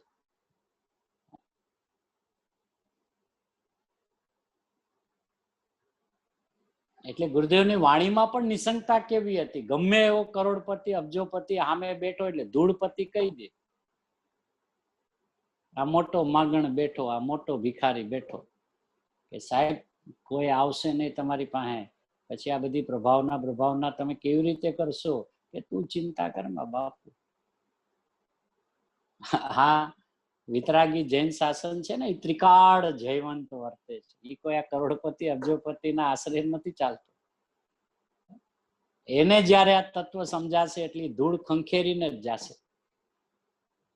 અને આજે ગુરુદેવના જીવનમાં આપણે જોયું કે જેટલા કરોડપતિ અબજોપતિને એને ધૂળપતિ કીધા ને, એ જ લોકો એ ધૂળને ગુરુદેવના ચરણોમાં ખંખેરી. એટલે બધા એક પછી એક મહોત્સવો થયા ને, ધૂળ ખંખેરી ને બધાએ. જગતને ડર લાગે કે એમ કોઈને મોઢે કહેવાય આવડા મોટા તમે બિચારા કયો છો?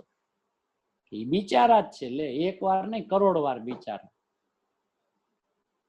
પછી ગુરુદેવ ગણ્યા કે અમારે ક્યાં કોઈને મસ્કાબાજી કરવી છે, અમારે ક્યાં કઈ ખરડો બરડો પસાર કરવો. આ તો જે છે સત્ય વાત આ છે બાપુ. તને સમજાય તો ઠીક છે, ન સમજાય તો બાપુ તારે સમજે છૂટકો છે. આજે સમજ કાલે સમજ. આ તો ઓલો જીવ બી એવો જ આવ્યો હોય ને, ગુરુદેવના સાનિધ્યમાં આવ્યા હોય, બધા કોમળ જીવો હોય. ખાલી એને બિચારાને ખ્યાલ ના આવ્યો હોય ત્યાં સુધી ઉલઝાયેલો હોય, પણ જ્યાં ગુરુદેવના ઓરામાં આવ્યો ને ત્યાં તો એ અંદરમાંથી ભીનો થઈ ગયો હોય. અને ઉભો થાય ને તો નતમસ્તકે એમ કહીને ઉભો થાય, પ્રભુ મારા લાયક કઈ સેવા હોય તો પ્રભુ આદેશ આપજો. ગુરુદેવ કે અમે કોઈને આદેશ બાદેશ આપતા નથી, આરામજી બાપુજીને પૂછી લેજો. અહીંયા તો એક જ વાત તત્વની હાલે છે 24 કલાક 365 દિવસ. બાકી તમે જાણો ને તમારું કામ જાણે એમ. એટલે નિષ્ફળતા પણ કેટલી અને નિશંકતા પણ કેટલી.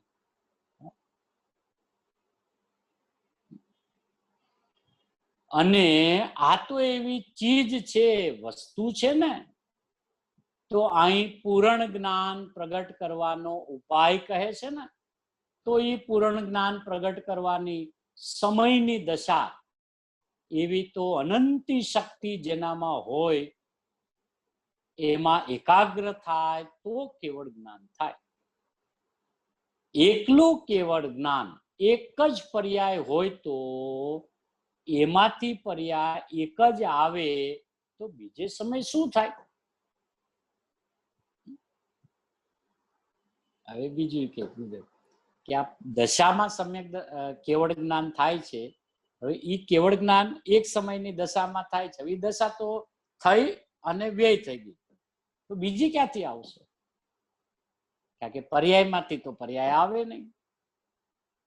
એટલે કે છે કે એવી એકલું કેવળ જ્ઞાન એક જ પર્યાય હોય તો એમાંથી પર્યાય એક જ આવે તો બીજી સમય શું થાય? કે એક સેકન્ડના અસંખ્ય ભાગમાં નાનામાં નાના સૂક્ષ્મ કાળમાં 3 કાળ 3 લોકને જાણે એવી આત્મામાં શક્તિ પર્યાયમાં પ્રગટ થાય એને કેવળ જ્ઞાન કહે છે. દશામાં પ્રગટે એને કેવળ જ્ઞાન કહે છે. અને એવી તો અનંતી શક્તિઓ અંદરમાં પડી છે.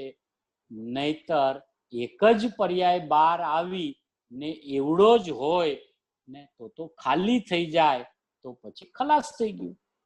એમ કોઈ દી બને નહીં.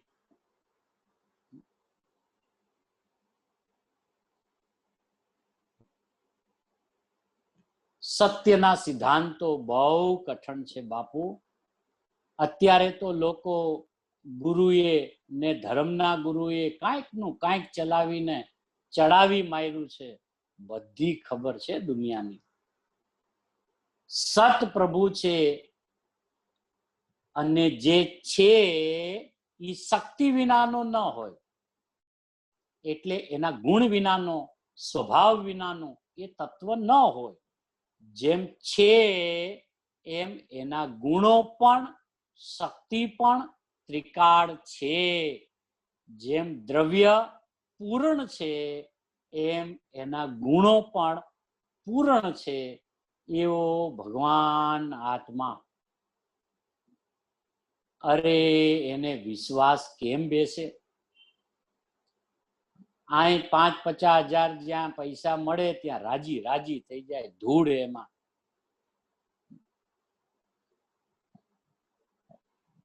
શ્રોતા હારે હારે સ્વર પુરાવે ને પછી કે સાધારણ માણસ શેઠ થાય તો ખુશી થાય કે હા હવે હું શેઠ થઈ ગયો. ગુરુદેવ કે મૂઢ છે તેથી ખુશી થાય છે. મૂઢ છે ને મૂઢ. સાધારણ કોને કેવું? કે પ્રભુ તો અંદર આનંદથી ભરેલો છે. એની લક્ષ્મીનો પાર નથી. અમાપ ને અમાપ ને અમાપ ને અપરિમિત. અપરિમિત નામ જેની મર્યાદા જેમાં નથી એવો સ્વભાવ છે બાપુ. જેનો સ્વભાવ હોય એને મર્યાદા હોય નહીં. એ શું?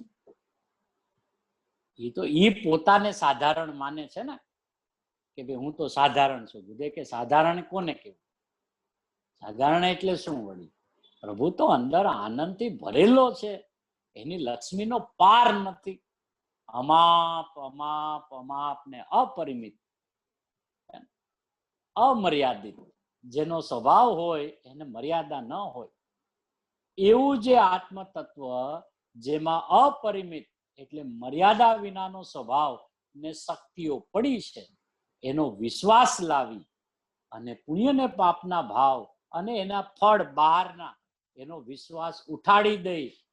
એમાં હું નથી, એમાં મને કાંઈ લાભ નથી, અને જેમાં હું છું તેનાથી મને લાભ છે, એવો પોતાનો સ્વભાવવાન જેમ છે અનાદિ એમ એનો સ્વભાવ સ્વભાવવાન હોય અને સ્વભાવ ન હોય, સ્વભાવવાન હોય અને એનો સ્વભાવ ન હોય, સાકર હોય ને ગળપણ ન હોય એમ બને? એમ આત્મા સ્વભાવવાન છે અને એનો સ્વભાવ આનંદ ને જ્ઞાન ન હોય એમ બને નહીં ત્રણ કાળમાં. અને જેનો સ્વભાવ છે એ પરિપૂર્ણ છે. સ્વભાવ, પોતાનો ભાવ, પોતાનું સત્વ, પોતાની શક્તિ, પોતાનો ગુણ, પોતાનો સ્વભાવ, એવો આત્મામાં એકાગ્ર થવાથી અને રાગને શરીરની ક્રિયાથી ભિન્ન પડવાથી એને કેવળ જ્ઞાન જ્યોતિ એટલે સર્વ પદાર્થને પ્રકાશવામાં સમર્થ એવી પ્રગટ થાય છે. કાલે ઓલા ભાઈ નહોતા રાડ નાખી ગયા સરદાર કે શુભ રાખ, દયાદાન ને વ્રત ને શુભ રાખ, બધાએ ઓલો ધર્મ મનાવી દીધો છે ને, અને ગુરુદેવ કે એ તો શુભ રાખ છે, રાખ છે. ઓલા કે ઓલા રાડ નાખી ગયા હતા ને કાલે તો આવ્યા થઈ કે બધાએ ધર્મ મનાવી દીધો સૌ માળાએ કે વૃત્તિ ઉઠે છે, વૃત્તિ એટલે વિકલ્પ છે, રાગ છે. હવે એનાથી ભિન્ન પડતા જો આવી ગયો એ ચોખ્ખું કરી દીધું કે વૃત્તિ છે, વિકલ્પ છે, રાગ છે, એનાથી ભિન્ન પડતા. પણ સમજાવે શું ઉપર? શરીરની ક્રિયાથી ભિન્ન પડતા, રાગથી ભિન્ન પડતા. એટલે શરીર પ્રત્યેનો જે રાગ છે એનાથી ભિન્ન પડતા. શરીરથી ભિન્ન પડતાનો અર્થ આ, વાણીથી ભિન્ન પડતા, વાણી મારી છે એવો રાગ એનાથી ભિન્ન પડતા. એમ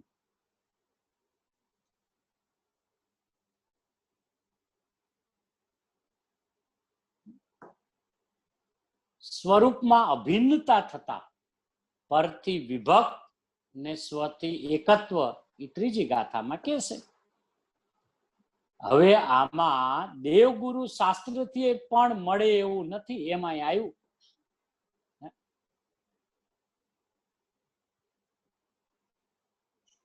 દેવ કે આમાં દેવગુરુ શાસ્ત્રથી પણ મળે એવું નથી, એમાં અહીં આવ્યું.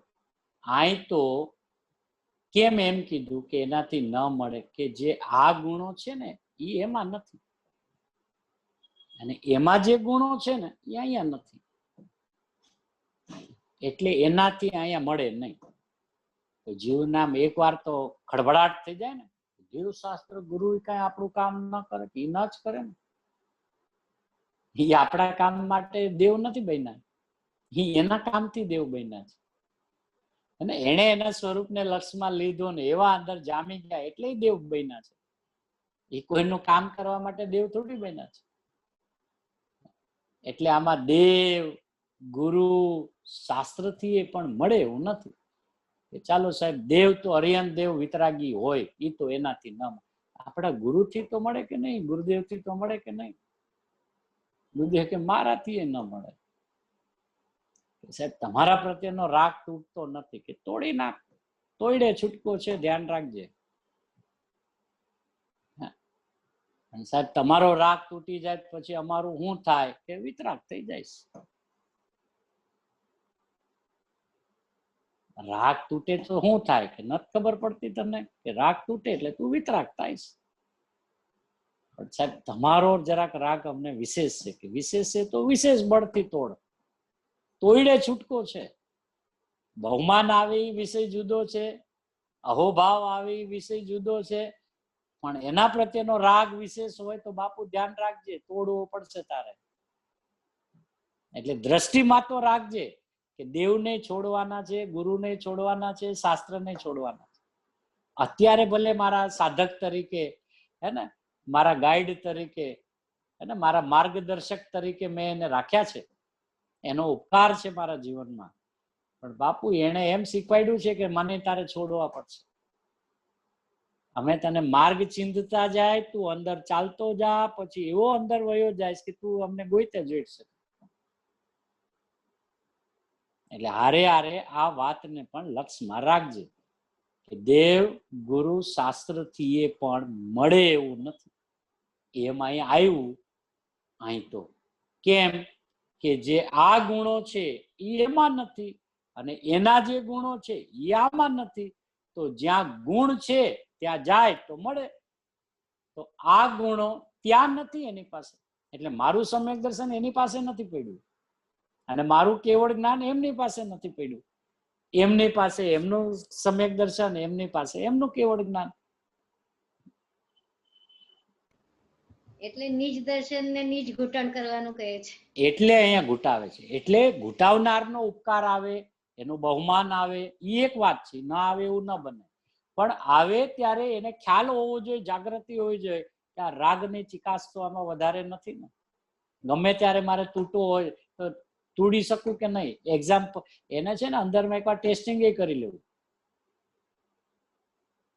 કે મારે ગુરુદેવ પ્રત્યેનો સમજો કે બેન પ્રત્યેનો કે આચાર્ય ભગવાનનો કે જીનેન્દ્ર ભગવાનનો બહુ રાગ હોય ને પછી એકવાર ટેસ્ટિંગ કરી લેવું કે એનો રાગ તૂટતા મને શું થાય છે અને પેલા તોડી શકું છું કે નહીં. કે ટ્રાય ઇટ. એ વયા નહીં જાય. એ તો અત્યારે તો આપણા આ ભૂમિકા અનુસાર તો આપણા સહચર છે, આપણા સંગાથી છે, આપણા માર્ગદર્શક છે. આપણને આખો માર્ગ ખોલી ખોલીને અંદરમાં બતાવે છે, વિધિ બતાવે છે, વિધાન બતાવે છે. એટલે એમ ઈ વયા નહીં જાય, એમ તારામાં કાંઈ નહીં ફરક પડે, પણ તારો રાગ તૂટશે તો પેલું જ તને સમ્યક દર્શન થશે. એટલે ત્રણેયની વાત પહેલેથી ગુરુદેવ તૈયાર કરાવે કે કેવળ જ્ઞાન લેવું છે ને, કે હા તો આ બાપુ આ ત્રણને તારે છોડવા પડશે. એટલે એ તો છૂટા જ છે એમ, પણ એના તરફનું તારું જે વલણ છે એ તારે તોડવું પડશે. એ તો કેવળ થશે ત્યારે તોડશું. કે પેલા સમ્યક થાય તો કેવળ થાય ને. એટલે પેલા તારે સમ્યક પેલા તોડવું પડશે. ભલે અંશે તૂટે પણ અંશે પણ તૂટવું તો જોઈએ. તો અંશે તૂટશે તો અંશે સમ્યક દર્શન પ્રગટ થશે. જેમ અહીંયા તૂટતું જશે એમ અહીંયા વિશેષ ઉગ્રતા આવતી જશે. અહીંયા સાવ તૂટી ગયો, અહીંયા પરિપૂર્ણ કેવળ જ્ઞાન થઈ ગયું. એટલે આ વિધિ બતાવે તો છે ને ગુરુદેવ. અને ઈ જે એને અનુભવ્યું છે અને જે રીતે એને સમ્યક દર્શન થયું છે, જે રીતે એને કેવળ જ્ઞાન થવાનું છે, એ રીતે આપણને વિધિ બતાવે છે કે મને આમ થયું, તને આમ જ થશે. એટલે મેં પણ જયારે આ બધાનું લક્ષ છોડ્યું ને ત્યારે મને થયું, તો તારે પણ મારું લક્ષ છોડવું પડશે ત્યારે તને થશે.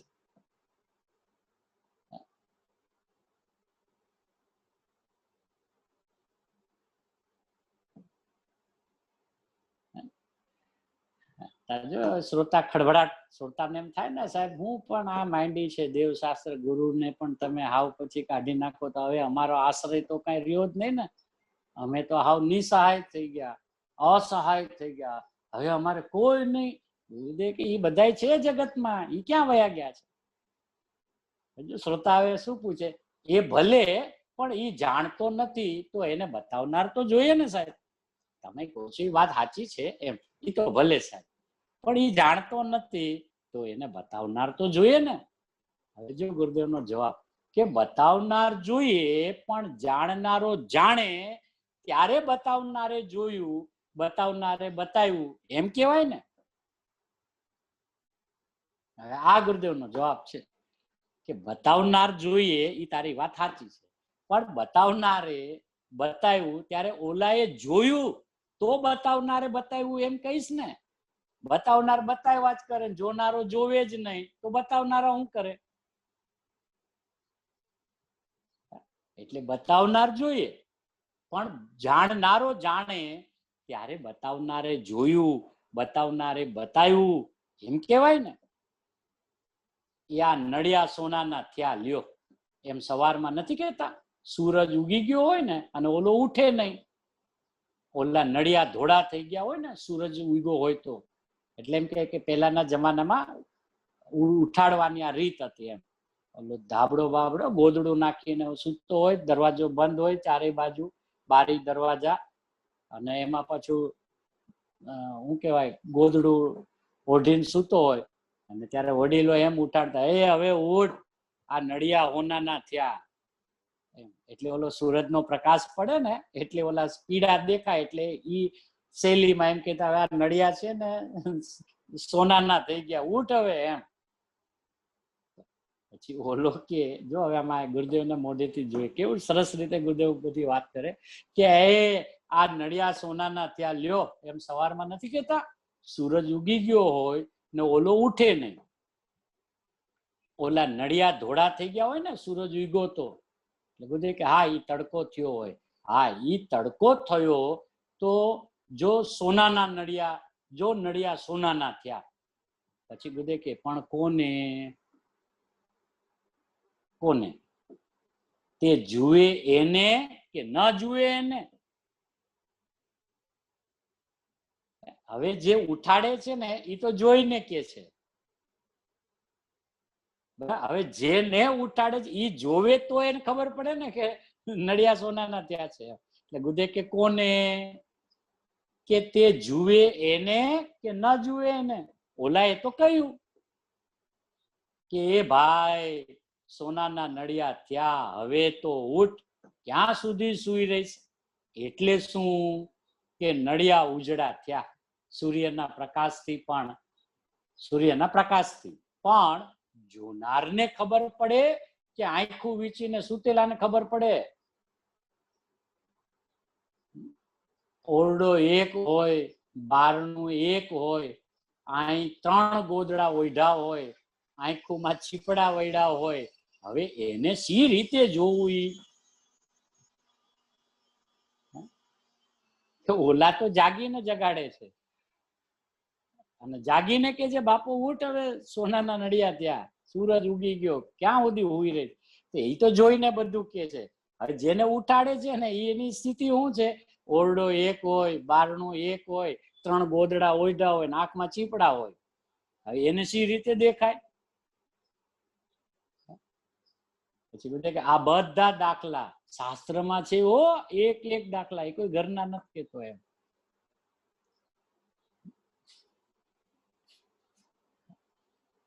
એમ અનાદિથી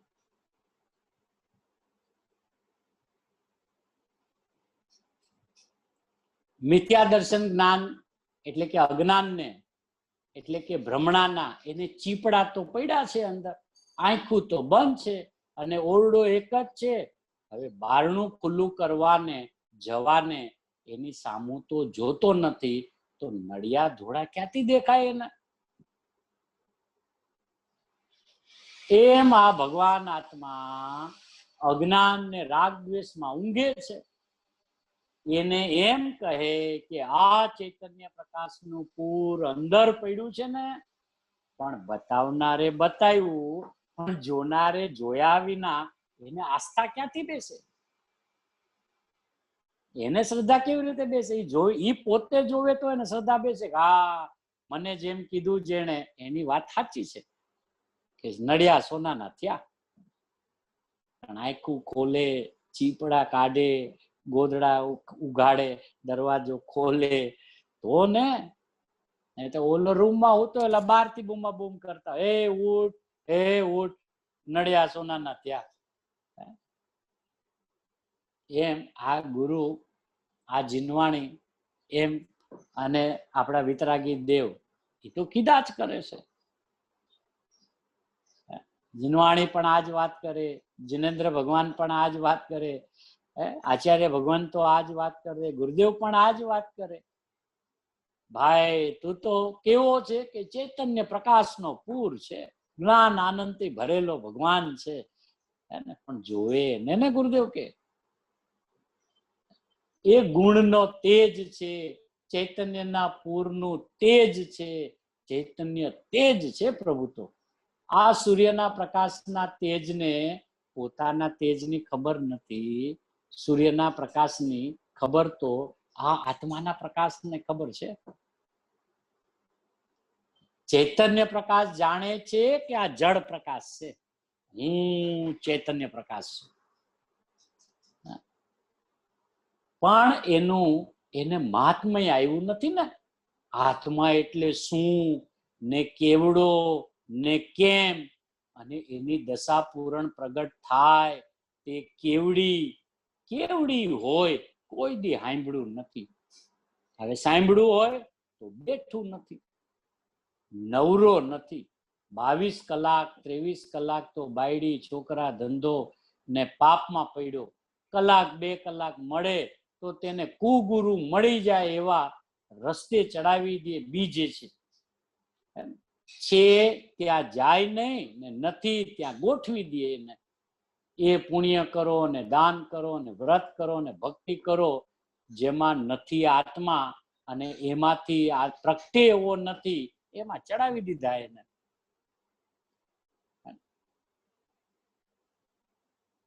ઝીણું તો પડે ભાઈ, એમ લાગે કે બધું અમારું છોડાવી દો છો. બાપુ બધું છૂટી જશે ને એટલે તું એકલો રહીશ, જ્ઞાન આનંદથી ભરેલો, શાંતિથી ભરેલો તું રહીશ, તને કાંઈ નહીં થાય. તું ક્યાંય વયો નહીં જાય, તારું અસ્તિત્વ તો પ્રભુ ત્રિકાળ છે ને, તું ક્યાં જાય? પણ આ જે વિપરીતતાઓ છે, અજ્ઞાન જે છે બાપુ, એ તારું ટળી જશે. બહારના પદાર્થો પણ જેમ છે એમ રહી જશે, અંદરમાં તું ચૈતન્ય સ્વરૂપે જેમ છે એમ રહી જ જઈશ. પણ બાપુ આ અજ્ઞાન છે ને એ નીકળી જશે અને તને સુખ આનંદની દશા પ્રગટ થશે. એટલે ચિંતા ન કર. એને ઓલા પોપટને ડર શું લાગતો હતો? ભૂંગળીમાં ઊંધો થઈ ગયો, એને ડર શું લાગતો હતો? કે હું છોડી દઈશ ને તો પડી જઈશ, હું છોડી દઈશ ને તો પડી જાય. હવે એનો ઉડવાનો સ્વભાવ છે એ ભૂલી ગયો તો.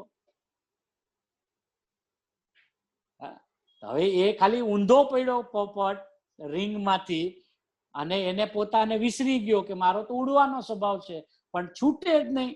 અરે અહીંયાથી ના છોડાય, આમ છોડીશ તો હું પડી જઈશ તો મરી જઈશ. પછી કોઈ આવીને કે અરે બાપુ પોપટ ઉડ, તારો તો ઉડવાનો સ્વભાવ છે. હા મારો તો ઉડવાનો, ફટ દઈને ઉડ્યો. આ ગુરુદેવ જેવા મહાપુરુષો મળે કે કા મુંજાઈ ગયો, ઉડ, તારામાં તો અનંત ચૈતન્યનો પ્રકાશ ભર્યો છે, અનંત શાંતિ આનંદની ખાણ છે પ્રભુ તું. તા તો અંદરમાંથી ઉડ્યો કે તું કેથી બંધાયેલો છે? કે નહીં સાહેબ, આ રાગથી, શરીરથી, કર્મથી, પરિવારથી, ધંધાથી બંધાયેલો. તું કેથી બંધાયેલો? તું તો સદાય મુક્ત છે. તા તો આ મુક્ત ની વાત સાંભળીને એકદમ આનંદિત થઈ ગયો, ઉડ્યો. અહીંયા કે જો ભેદજ્ઞાન જ્યોતિનો ઉદય થવાથી, ભાષા દેખો, આ ઉદય શ્રીમદ વાપરે છે ને, ઉદય થાય ચારિત્રનો, ઉદય નામ પ્રગટ.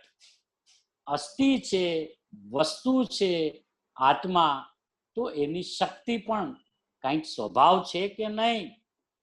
તો જેમ એ વસ્તુ પોતે એક રૂપે છે, પરના અભાવ સ્વભાવ સ્વરૂપ છે. પરના અભાવ સ્વભાવ સ્વરૂપ છે અને પોતે વસ્તુ છે, એક રૂપે છે, એટલે ચૈતન્ય રૂપે છું. એની શક્તિઓ એક રૂપે પૂર્ણ છે અને તે પણ પરના ભાવના અભાવ સ્વભાવ રૂપ છે. પરનો અભાવ અને પરનો જે સ્વભાવ, એનો જે સ્વરૂપ, એ બધાથી હું ભિન્ન છું. એટલે આખો શબ્દ શું છે? પરના અભાવ એક વાત, પછી સ્વભાવ બે વાત અને સ્વરૂપ. પરના અભાવ સ્વભાવ સ્વરૂપ છે. હવે જે પર છે એનો કોઈ પોતાનો સ્વભાવ છે કે નહીં? અને એનું પોતાનું કોઈ સ્વરૂપ છે કે નહીં? કે હા, એનાથી અભાવ. હવે જેમ પરમાં આપણે પૂતગલ લઈએ તો પૂતગલ નો મારામાં અભાવ. કેમ અભાવ? કે પૂતગલનો સ્વભાવ, એટલે કે એના જે ગુણ શક્તિઓ જે છે અને એનું જે સ્વરૂપ જે છે એનો મારામાં અભાવ છે. એવો ભગવાન આત્મા સર્વોત્કૃષ્ટ પોતે પરમાત્મા સ્વરૂપ જ શક્તિએ એટલે સ્વભાવે છે.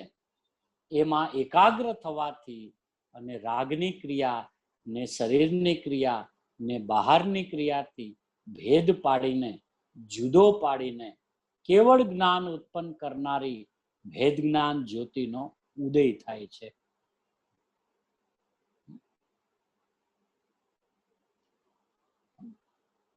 આવું છે આ 12માં શું કરવું પણ આમાં બધે કે હવે આમાં અમારે બહારમાં શું કરવું એ એને મૂંઝવણ છે. તમે બધું અંદરનું બતાવો છો, અમારે બહારમાં શું કરવું? કે બહારમાં તું છે જ ને, પરના અભાવ સ્વભાવ સ્વરૂપ છે.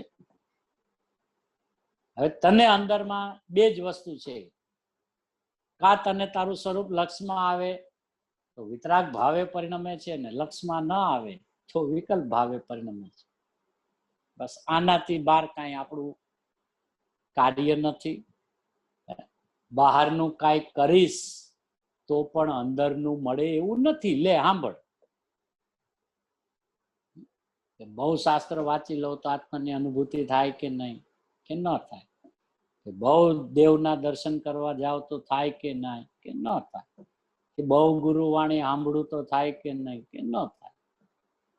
કેમ કે બહારનું કાંઈક કરીશ તો અંદરનું મળે એવું નથી.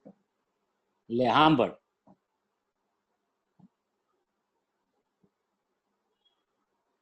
સોતા કે પણ બહારનું ક્યાં કરી શકે છે? બધે કે બહારમાં છે, પણ ક્યાં બહારમાં? બહારમાં છે એટલે તું જેને બહારમાં સમજે છે એ બહારમાં નહીં. બહારમાં છે પણ ક્યાં બહારમાં? તું છો ક્યાં? શરીરમાં છો, વાણીમાં છો, જળમાં, પૈસામાં? અરે પુણ્ય પાપના ભાવ થાય, શુભ અશુભ, એમાં આત્મા છે? એ તો રાગ છે. હવે ન્યાયથી જરી લોજિકથી પકડશે કે નહીં કે ભાઈ હું આત્મા છું તો હું બહારમાં છું એટલે ક્યાં છું? બહાર એટલે ક્યાં? શરીરમાં છું, વાણીમાં છું, જળમાં છું, પૈસામાં છું? એ તો જવા દો. અલા પુણ્ય પાપના ભાવ થાય, શુભાશુભ, એમાં છું? એમાંય નથી. તો પછી બહારમાં છું, બહારમાં છું હું કીધા કરે છે આખો દી? એટલે ચોખ્ખું કરાવે કે હું બારમાં આખો દી કેતો, બારમાં એટલે ક્યાં છે તું કે? લે, શરીરમાં ઘૂસી ગયો.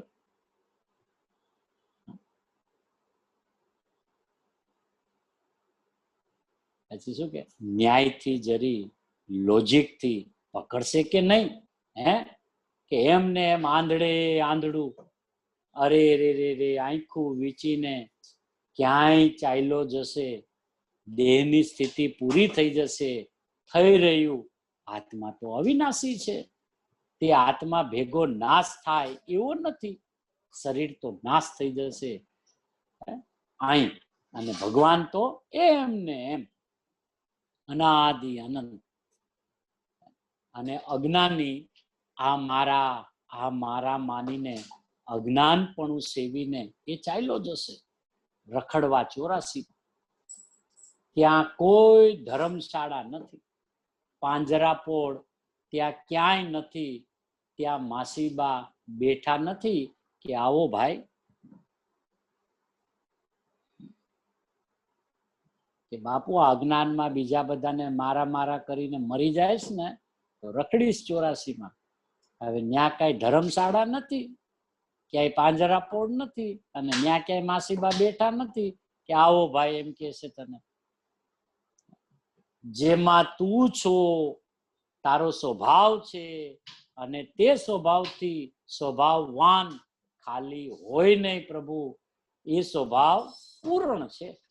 એક એક ગુણ, અનંત ગુણોની શું વાતો કરવી, જેની સંખ્યાએ ગુણનો પાર ન મળે એ દરેક ગુણ પરિપૂર્ણ છે. અને એવા પરિપૂર્ણ ગુણનો પુંજ પ્રભુ આત્મા, એ આત્મામાં રાગથી ભેદ જ્ઞાન કરીને માર્ગ આ છે બાપુ. બીજા ગમે તે રીતે ચડાવે, બીજે રસ્તે જીવન ચાલ્યા જશે પ્રભુ. પાછું મનુષ્યપણું અનંત કાળે મળવું મુશ્કેલ થશે. બે લીટીમાં તો હો. પછી કહે છે સર્વ પદાર્થોના સ્વભાવને પ્રકાશવામાં સમર્થ એવું કેવળ જ્ઞાન, એકલી પર્યાય જ્ઞાનની પૂર્ણ પ્રગટ થાય એને ઉત્પન્ન કરનારી ભેદ જ્ઞાન જ્યોતિ, એને પરથી ભિન્ન પાડવાની એટલે ભેદજ્ઞાન દશા તે પૂર્ણ પ્રાપ્તિનો ઉપાય છે. એ સર્વ પરદ્રવ્યથી છૂટી ભેદ કહ્યું ને, ભેદ જ્ઞાન કીધું ને, તો સર્વ પરદ્રવ્યથી છૂટી પુણ્ય ને પાપ આદિના ભાવો થાય, દયા દાન આદિના ભાવ એ પણ પરદ્રવ્ય રાગ છે, એનાથી છૂટી દર્શન જ્ઞાન સ્વભાવમાં નિયત વૃત્તિરૂપ જે દર્શન જ્ઞાન સ્વભાવ છે એમાં નિયત, નિયત એટલે નિશ્ચય, પરિણતિ રૂપ એટલે અસ્તિત્વ રૂપ આત્મતત્વ સાથે એકત્વગતપણે વર્તે છે. જ્યારે એ ભગવાન આત્મા પરદ્રવ્યથી છૂટી પોતાના જ્ઞાન દર્શન સ્વભાવમાં સ્થિર રહે, નિયત વૃત્તિ એટલે નિશ્ચય વૃત્તિ એટલે પરિણતિ એવું અસ્તિત્વ રૂપ આત્મતત્વ સાથે એકત્વગત પણ વર્તે, ત્યારે દર્શન જ્ઞાન ચારિત્ર ત્રણેય લેવું છે ને. પાછું પાઠમાં ચારિત્ર દર્શન જ્ઞાન હતું, અહીંયા પાછું લઈ લીધું. ઓલું તો પદ્યમાં ગોઠવવા હાટું હતું, ચારિત્ર શબ્દ પેલો એમ.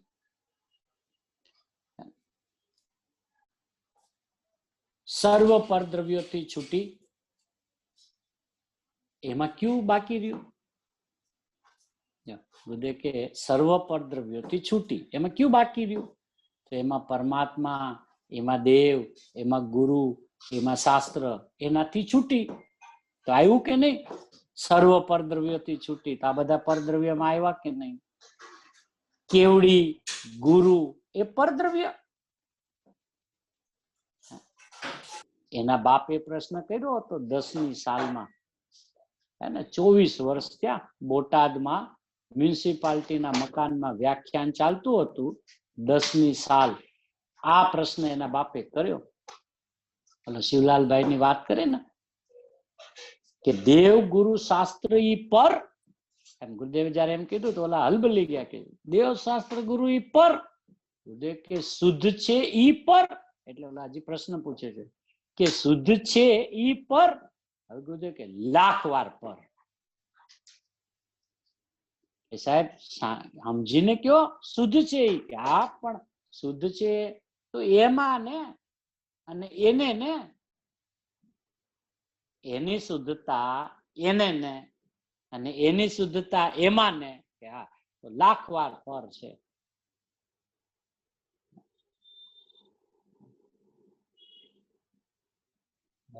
હડબડાટ થઈ જાય ને.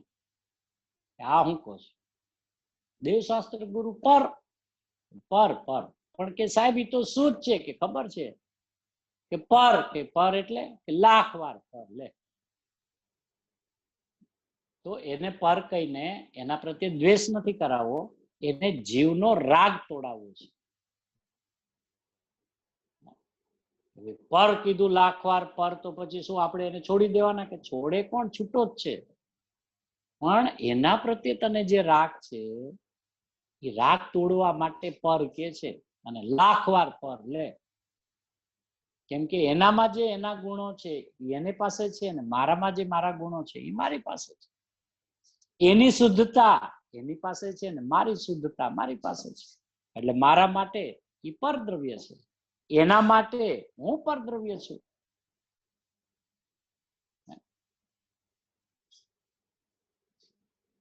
અહીં સર્વ પરદ્રવ્ય કીધા ને, એમાં દેવગુરુ બાકી રાખ્યા.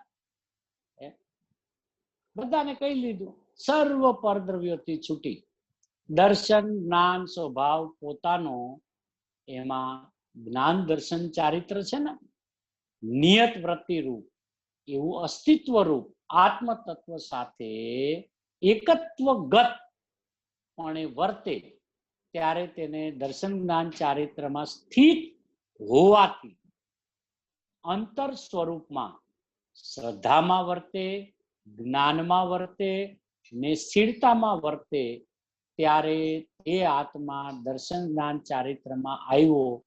તેથી તેને સ્વસમય નામ આત્મા, આત્મા નામ સાચો આત્મા કહેવામાં આવે છે.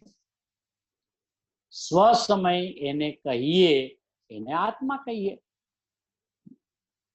હવે વર્તે છે એમ એવો શબ્દ છે ને, એકત્વ ગત પણ વર્તે છે.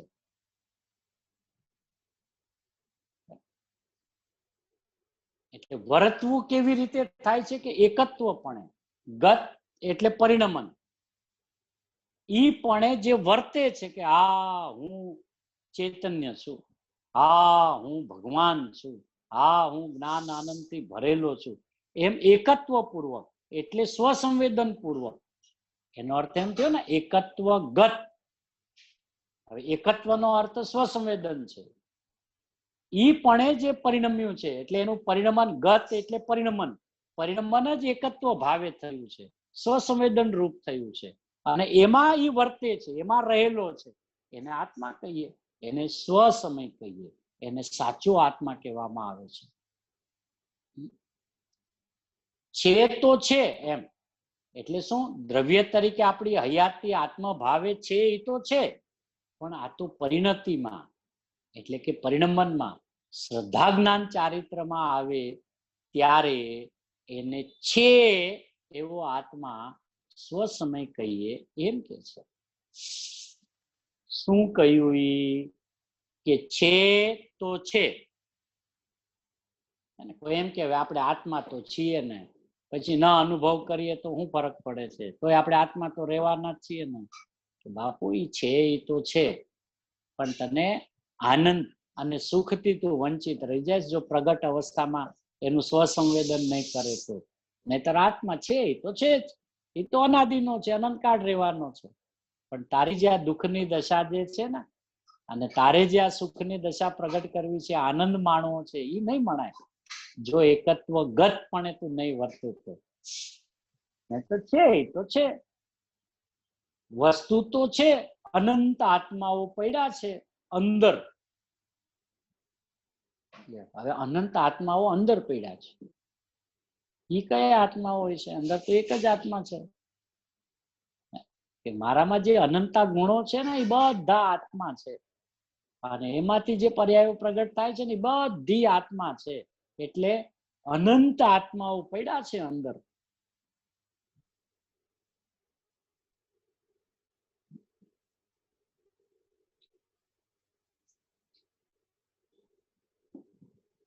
પણ એનું એટલે કે એની તરફની પ્રતીતિ, જ્ઞાન ને રમણતા, પૂર્ણાનંદના નાથમાં શ્રદ્ધા, જ્ઞાન ને ચારિત્ર્યની પરિણતિ કરતા તેને સાચો આત્મા કહેવામાં આવે છે. અને તે સ્વસમય નામ આત્મા એટલે આત્મા રૂપે થયો.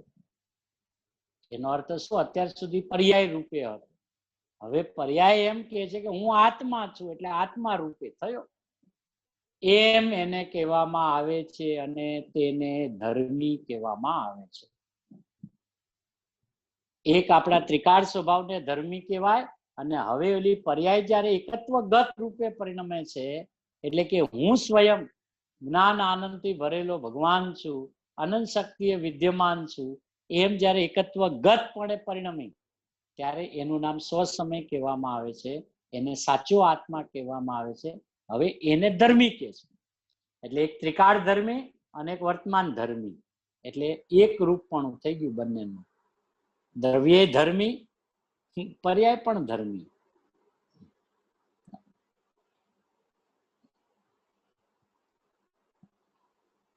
એ હવે આગળ વિશેષ કહેવાશે.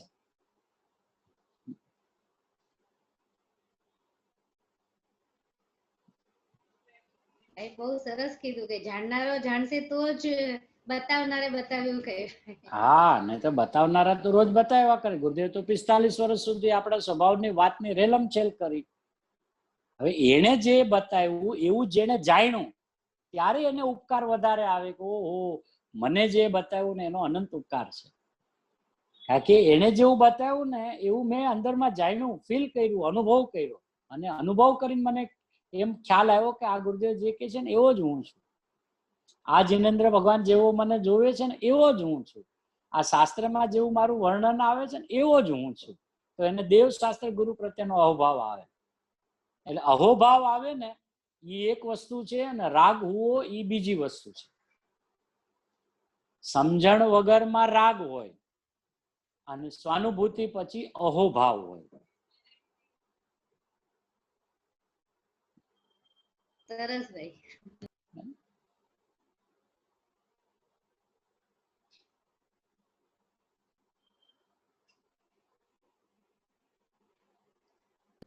ભાવનો અભાવ કરવાની રીત બતાવી દીધી. હા, ભાવના અભાવની રીત કેવી છે અને ક્ષણમાં અભાવ થઈ શકે એવી અદ્ભુતતા છે આમાં. તાકાત આપણી અનંતી છે, શક્તિ આપણામાં અનંતી ભરી છે, પણ ઘૂંટતા નથી એટલે બહાર નીકળતી નથી. ઘણી વાર આપણે છોકરાને પણ કહેતા હોય ને, તારામાં તાકાત ઘણી છે પણ તું એનો ઉપયોગ નથી કરતો, રમતિયાળ છે, હે ને, રમતમાં તારો જીવ છે, નહીં તો તું ભણવામાં બહુ હોશિયાર છે.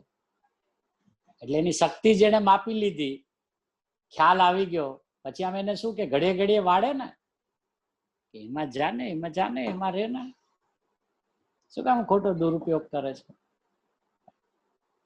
તારામાં ઘણી આવડત છે, ઘણી તારામાં શક્તિ છે, પણ તું ધ્યાન જ નથી દેતો એમ કે. હવે ઓલા સમજો પેરેન્ટ છે કે ટીચર છે, એ કીધા જ કરે, પણ ઓલો છોકરો એ વાતને લક્ષમાં જ ન લેતો, એ તો કીધા કરે, આ લોકો કીધા કરે એમ કરીને કાઢી નાખે. તો ઓલાએ તો જે જોયું છે એ તો સાચું જ જોયું છે. ઓલો એવું જયારે એક્સેપ્ટ કરે ત્યારે એને ખબર પડે, ઓહો મને ગુરુએ આમ કીધેલું હો કે મારામાં શક્તિ ઘણી પડી. પેરેન્ટ્સ મને કહેતા હતા તારામાં શક્તિ, આજે મને ખબર પડી, હા યાર મારામાં ઘણી તાકાત છે.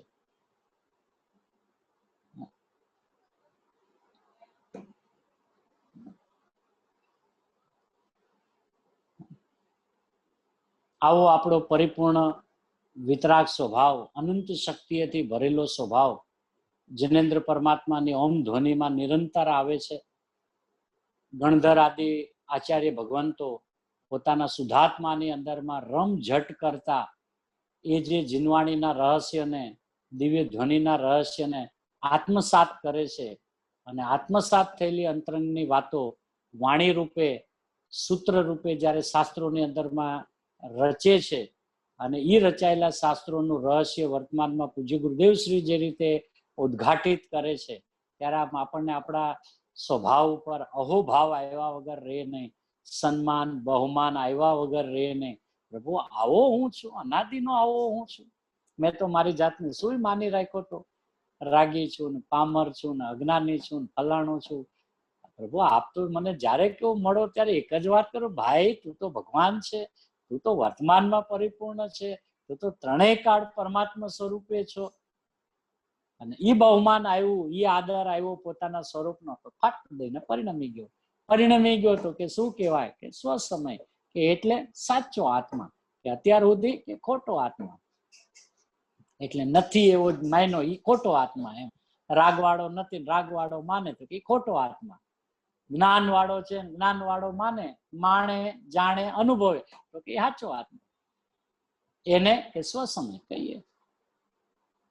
એવી સ્વસમયની અદ્ભુત વાત જે રીતે આપણને મળી છે, એ જ રીતે આપણા સૌ કોઈના જ્ઞાન શ્રદ્ધાનમાં રહો, એ જ મંગલમય ભાવ.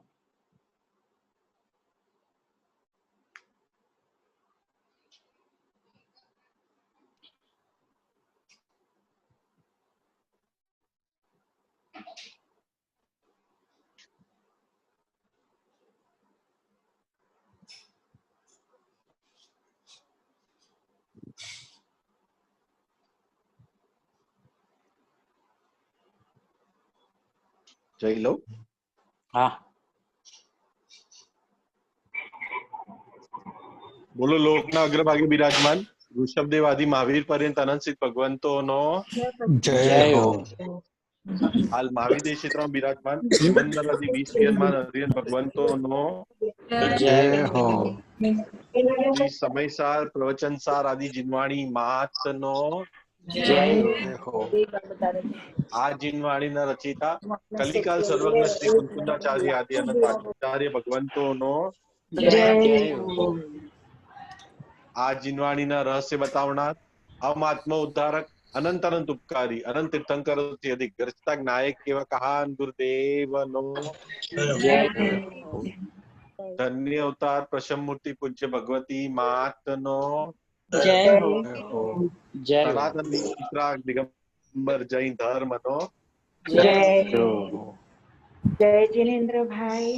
જય જિનેન્દ્ર બધાને. જય જિનેન્દ્ર, જય જિનેન્દ્ર, જય જિનેન્દ્રભાઈ. જય જિનેન્દ્ર, જય જિનેન્દ્ર, જય જિનેન્દ્રભાઈ. જય જિનેન્દ્ર, જય જિનેન્દ્રભાઈ. જય જિનેન્દ્ર, જય જિનેન્દ્ર, જય જિનેન્દ્ર. કહાન કા છે? કહાનના ક્લાસ, હા, એને આજે પેલા સ્કૂલના એક્સ્ટ્રા ક્લાસ છે, તો એ કાલે હા. આવશે, કાલે બોલશે. અચ્છા અચ્છા, હા, એના લેક્ચર ચાલે છે. ઓકે, જય જય જય જિનેન્દ્ર.